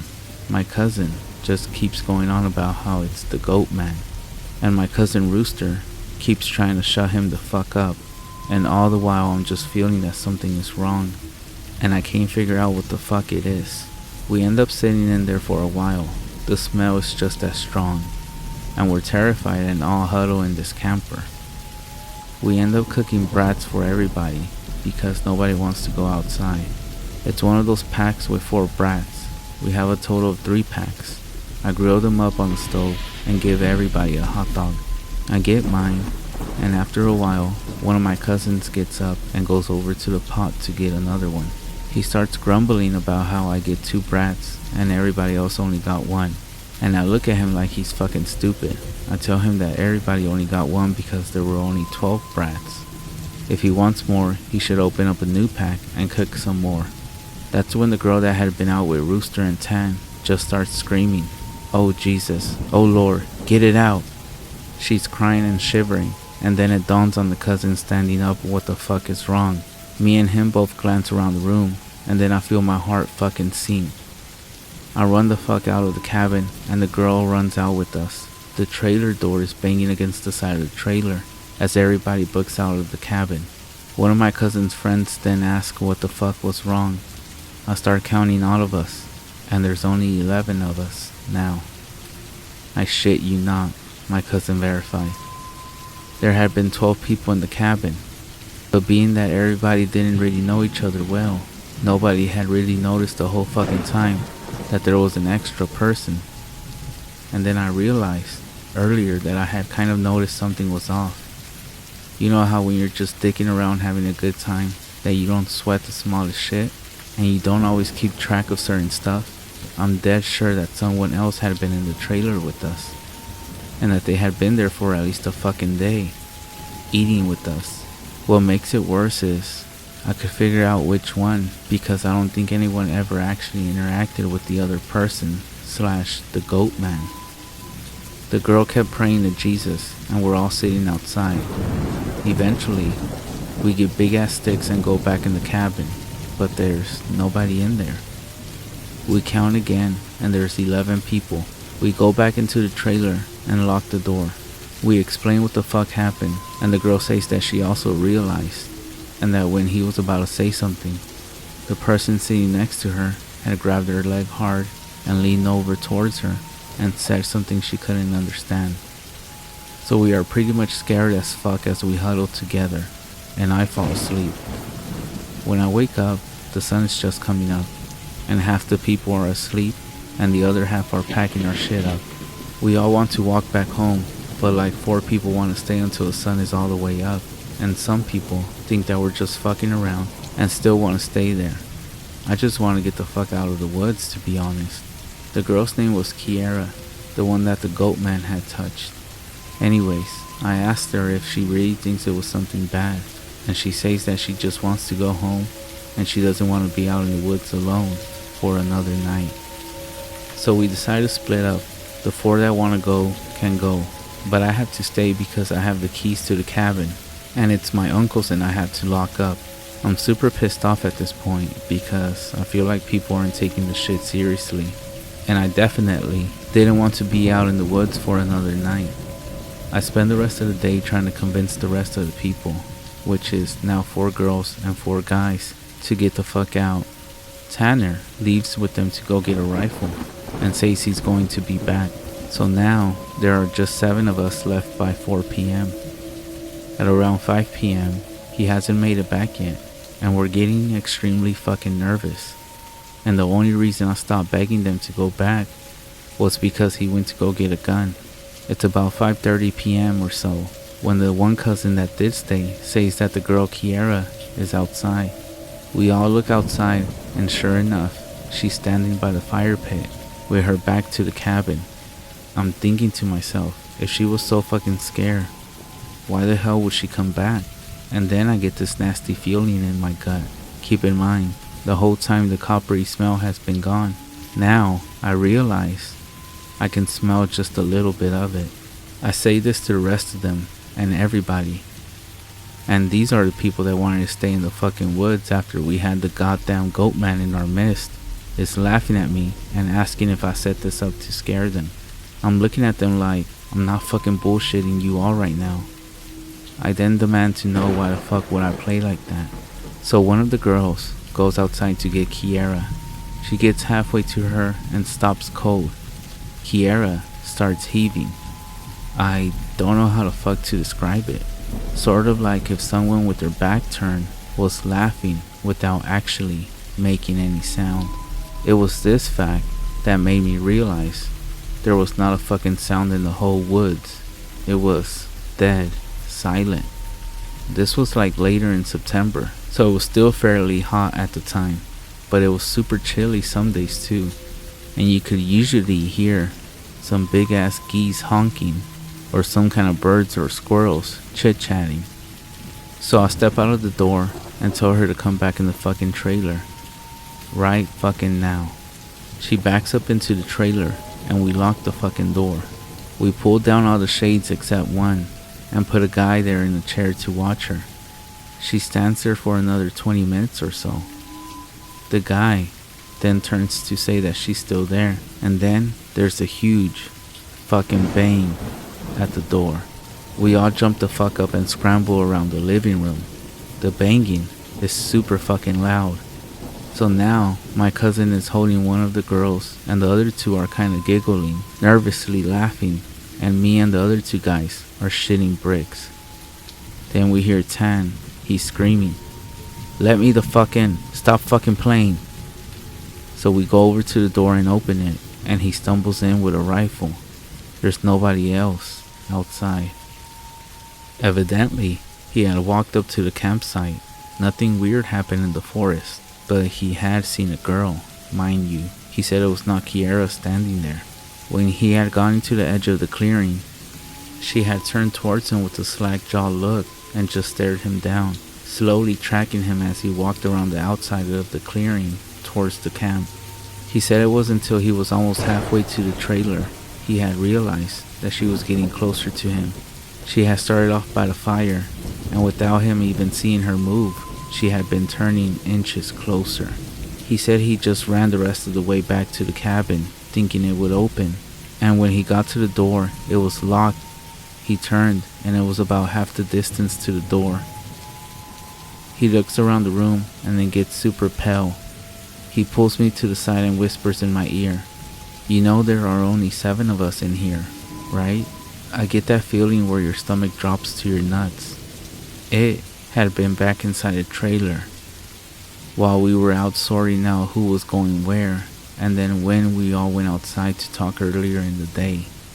It has just slipped right back in.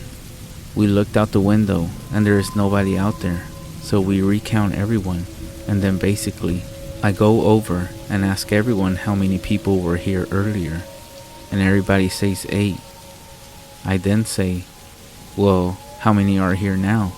They all do the count and then realize there are only now 7 people in the cabin. So Tan had brought back a couple of boxes of ammo and his rifle, and he had told his dad there was some kind of animal in the forest because he didn't think his dad would believe him if he said it was the goat man. He said that his cousin is supposed to be coming down in a few hours, and that in the morning we can all go back to his place and his cousin will drive us home. Now I'm really fucking terrified, but I at least feel better because we can be American and shoot the fuck out of whatever it is if it comes back.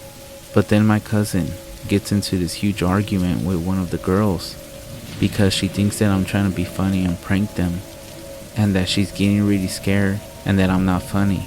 He keeps telling her I'm not that kind of person, and she says, "Well, how do we know the girl wasn't just Tanner in a wig? Or if it's really the goat man, how do we know that this is real? How do we know that this is the real Tanner and that the goat man just didn't kill Tanner in the woods and take his gun?" So we fucking get into a huge argument about this, where me and Tan are like, we could seriously be in danger because at the very least someone has been sneaking themselves into our fucking trailer without us knowing and mingling with us. And at worst, something bad is in the forest fucking with us. One of the girls starts crying and saying that she wants to go home right now. And we're trying to tell her that we shouldn't because none of us are walking through the woods in the middle of the night. At this point, the sun is starting to go down and it's getting a little cloudy outside. We eat something and turn on the radio for a while, but we really can't get a station out there with anything decent. So we turn it off at about the time that Tan's cousin shows up. He was like 19, I think. At this point, the sun is just barely over the horizon, and he has one of those heavy-duty lantern flashlights and another rifle. He walks up to the trailer, and we whisper to Tan, asking him if he's sure that's his cousin, and he says yes. The guy looks behind him and all around the camp, then walks in. He kind of glances at all of us and looks a little confused. He says, "Where's your other little buddy at?" I figured she would meet up at the cabin. Is she a little slow or something? He also asked whether we had been cooking blood in the cabin, because it smelled like blood and hot pans all the way up the trail. We all say at the same time, fucking no, but we ask him what the fuck he's talking about with the girl he saw. He had come down the same trail Tan had been using, and he had come up on one of your guy's buddies, standing in the middle of the trail, looking at him, slack-jawed. He had asked her a bunch of questions, but all she did was just look at him. Then she smiled at him, and he said he kept walking. She couldn't seem to keep up with him, and kept lagging a little behind him. He said he asked her if she was hurt or something, and if she needed any help, but she just continued to stare. Eventually, he had been walking and turned around a bend in the trail, but when he turned around and went back to see if she was okay, the trail was empty. So he assumed that she must have taken a shortcut through the woods to our trailer. We tell him the whole story of what's been going on. I half expected him to say we were full of shit, but he just listened and then sat down on the couches in the living room. Tanner's cousin gets back to the girl. He says when she had kept trying to lag behind him, it had kinda weirded him the fuck out, so he tried to keep her in front of him, but no matter how slow he walked, she was always lagging a little bit behind, and that he smelled this nasty smell, and it got stronger as he got to the camp. Eventually it got really strong. She had said something really low that he didn't catch, and when he had turned around she had been right the fuck up on him, and he stepped back from her. It was at this point he asked her if she was okay, and if she wasn't, he would carry her back the rest of the way, but instead, she stayed quiet and just kept staring. He said that's when he reached out for her, as in to grab her on the shoulder, but he must have misjudged the distance because she was off to the side where he had put his hand, like she had moved while he was looking dead at her.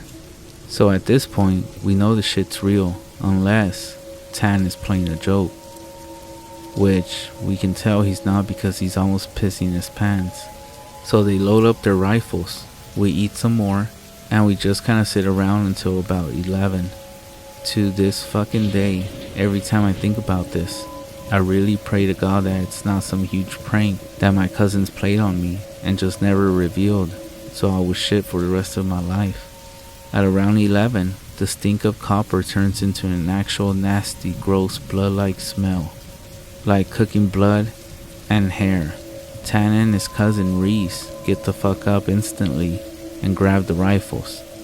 There's like a half knock, half claw at the door, and I shit you not, there's this voice, and it sounds like when you see those YouTube cats and YouTube dogs whose owners teach them how to, quote, talk. So after the half knocking and half clawing at the door, it says in this weird toned voice, "Let me the fuck in. Stop fucking playing." It made my fucking nuts creep up against my body, and one of the girls just starts crying and calling on Jesus. It was so fucking obviously not a person talking.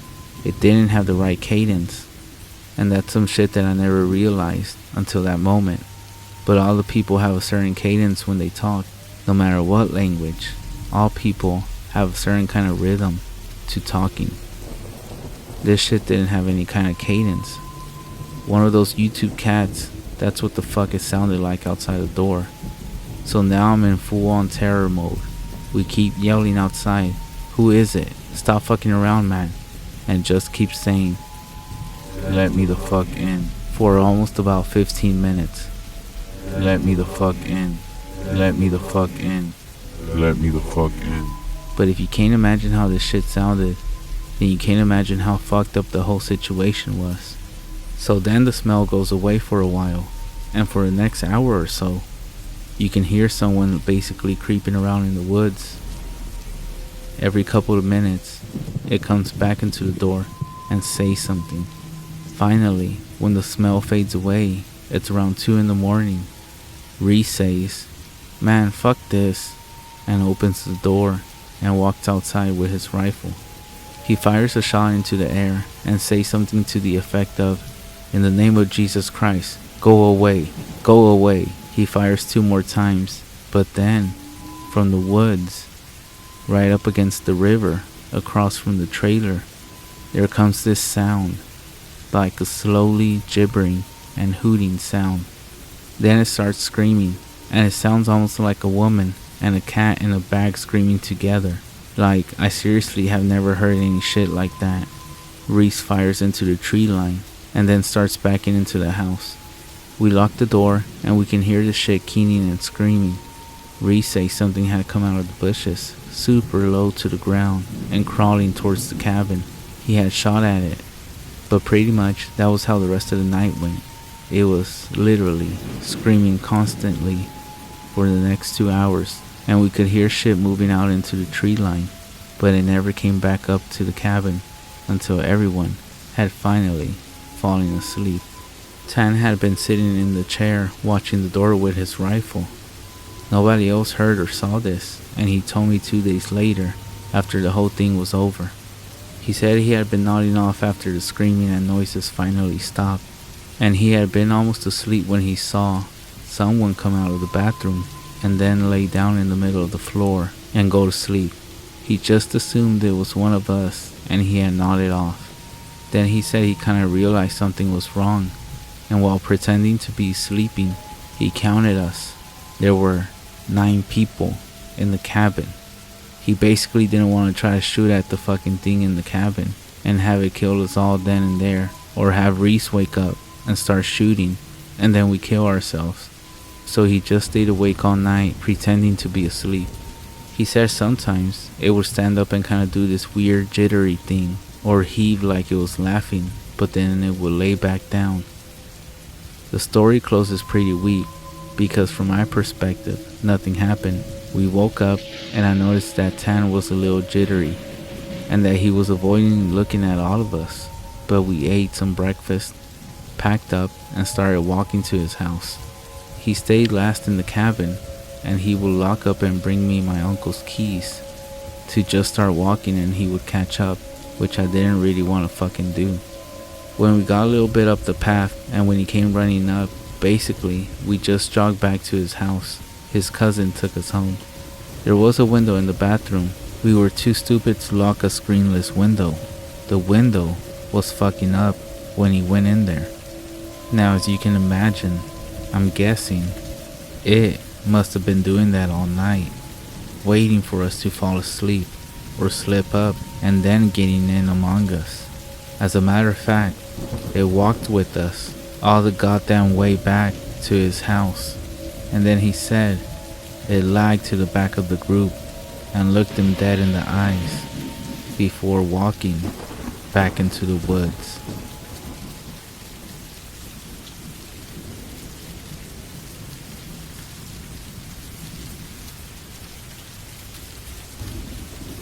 My grandfather told me a story once, as we sat around a campfire in his backyard in the cool night of the Arizona desert. The horizon was clear, and each star twinkling a purple sky, with a full fat moon hanging low over the mountains. His voice was raspy, the result of a lifetime of smoking cigars and drinking whiskey. The fire danced and shined across his wide dark eyes as he settled into his seat, ready to tell his story. Way back when I was a boy, about your age, I lived outside a reservation with your great-grandfather. He had returned from the war and set about raising horses and cattle on a 100-acre ranch settled between a brambly mountainside with good dirt for growing thorn brush and not much else. One night, my mother was sick, and Pa and I took a trip into town, about 50 miles away, straight through a dry desert, over a washed-out creek and some old abandoned farmsteads. Pa and I were driving in an old Ford pickup truck. I remember it was dark out, inky and thick, with only the lights of our old truck lighting up the road. I remember it so much. The engine began to sputter, and the truck slowed to a jerky stop. "Damn it," Pa said, guiding the Ford to the side of the road. As it coasted to a stop, my pa said, "Stay here, son," and he stepped out into the darkness, shutting the door with a heavy thud. My window was down, and the cool desert air was breezy and felt good on my hot face and neck. Pa was getting water from the back to cool down the engine, and that's when I smelled it. Rotten eggs. Strange, I thought, to smell sulfur in the desert. My nose also picked up the smell of one of those dead, bloated cattle that would drop from the heat and lay there until the crows pecked enough holes in their hide to cause the whole thing to explode. It stunk, and I gagged. My skin started to tingle too. The back of my neck felt itchy, and my face started to get very hot. The wind stopped blowing, with the stink filling the cab. "Pa," I called out. No answer. My heart started beating, and I felt such a fear in me, in my bones, in my chest.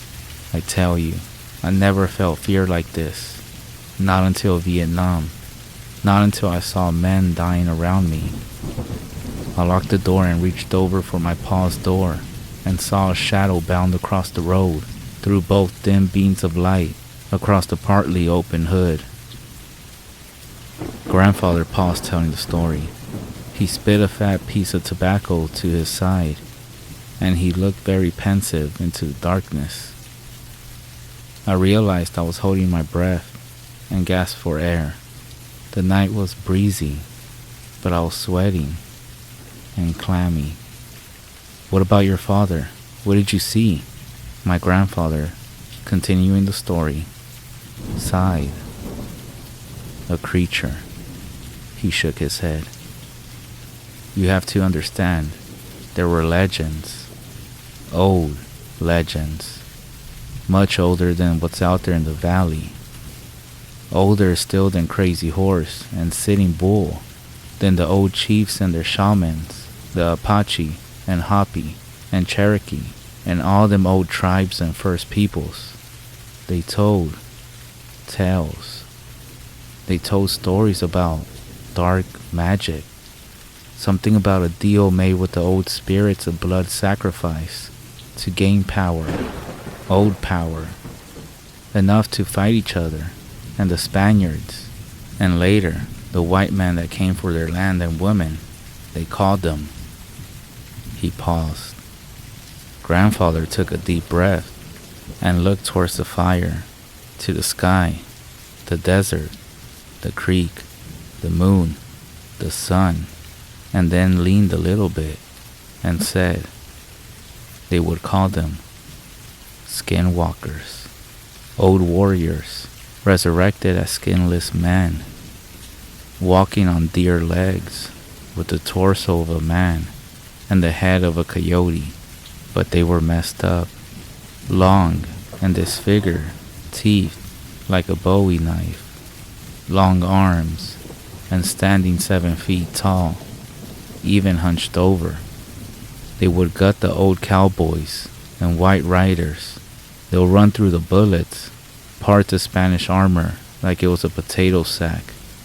And boy, could they change their voice to match a person you knew or might know. And that's what I saw, big and fast. Only for a second, it ran across the road, gray and molted, muscle flexing under its legs, clumping on the road, stringy muscle hunched shoulders. And it turned, looked right into the cab, and looked at me, right into my eyes. and I swear, it grinned at me.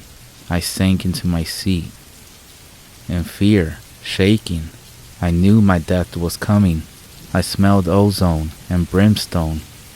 The air felt like right before the lightning comes and blows a tree to smithereens, charged and full with power.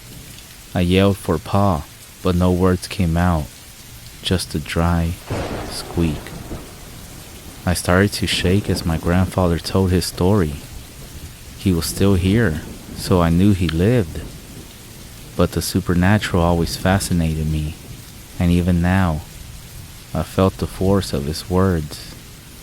The real power of skinwalkers was trickery.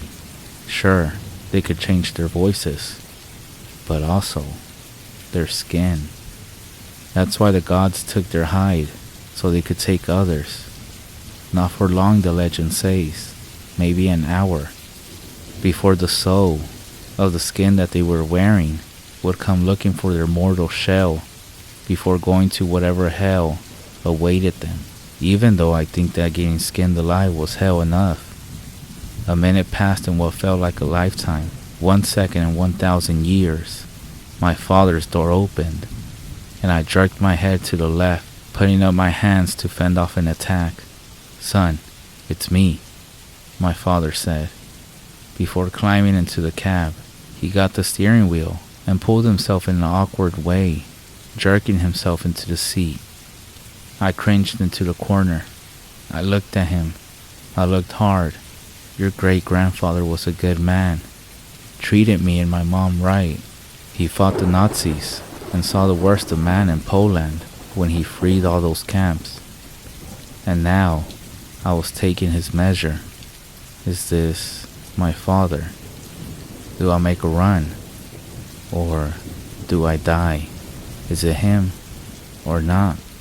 Let's go get that medicine for your mom, as he pulled the truck into gear and pulled it out into the road.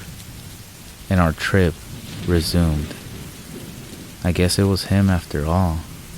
But how did you know? Was it because he said something about your mom?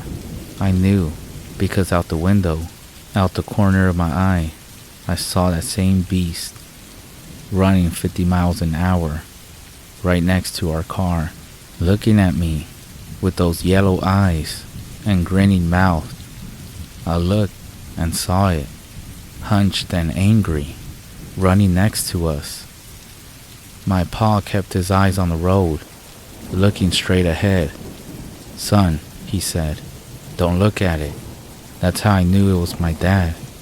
He knew what to do, and he kept telling me to just keep looking straight ahead and to not look at whatever was around us, running. He then told me that by acknowledging its presence, you give it power. That's where my grandfather finished the story. I kept staring at him, but by this time, he was just looking straight ahead, looking around me, and said we should go inside. As we went inside the house, he then told me to not ever mention skinwalkers. He also said that speaking their name out loud or mentioning them at all, even in text, even in stories, even if someone else is telling you a story, is supposed to make them aware of your existence.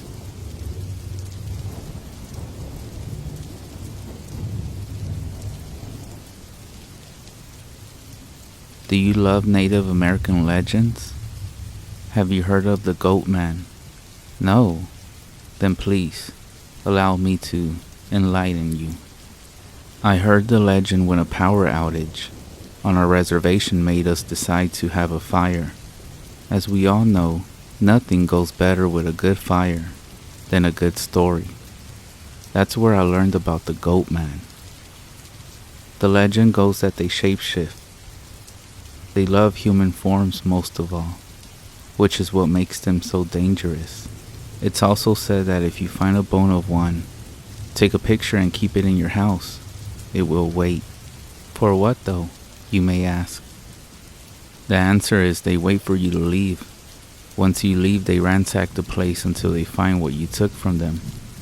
There was even an incident about that night that I heard of, where some people met the goat man face to face. It was a night like the one I was experiencing. Some men had decided to have a fire in the desert, and they told some stories about it. Then a stranger walked out of the desert and took a seat, never speaking a word. No one really got a good look at the stranger. One man brought up the legend of the goat man, causing the stranger to listen a little more closely. At the end, the other men nervously laughed, and the stranger stayed silent. The men decided to go back to their homes and put out the fire. They didn't have enough room for the stranger, and they figured he could hitchhike back to town. They had just left when they saw something chasing after their truck. Afraid, they sped up, and the creature sped up its pursuit as well. When it reached the truck, it flipped over and dragged 3 men off into the night. What happened to them? Well, they were never found. So here I am, to warn you, and to be careful of the goat man. They can shapeshift, didn't I tell you? That homeless man begging for change that you encounter on your way home tonight could be one, or your boss, teacher, or even your friend.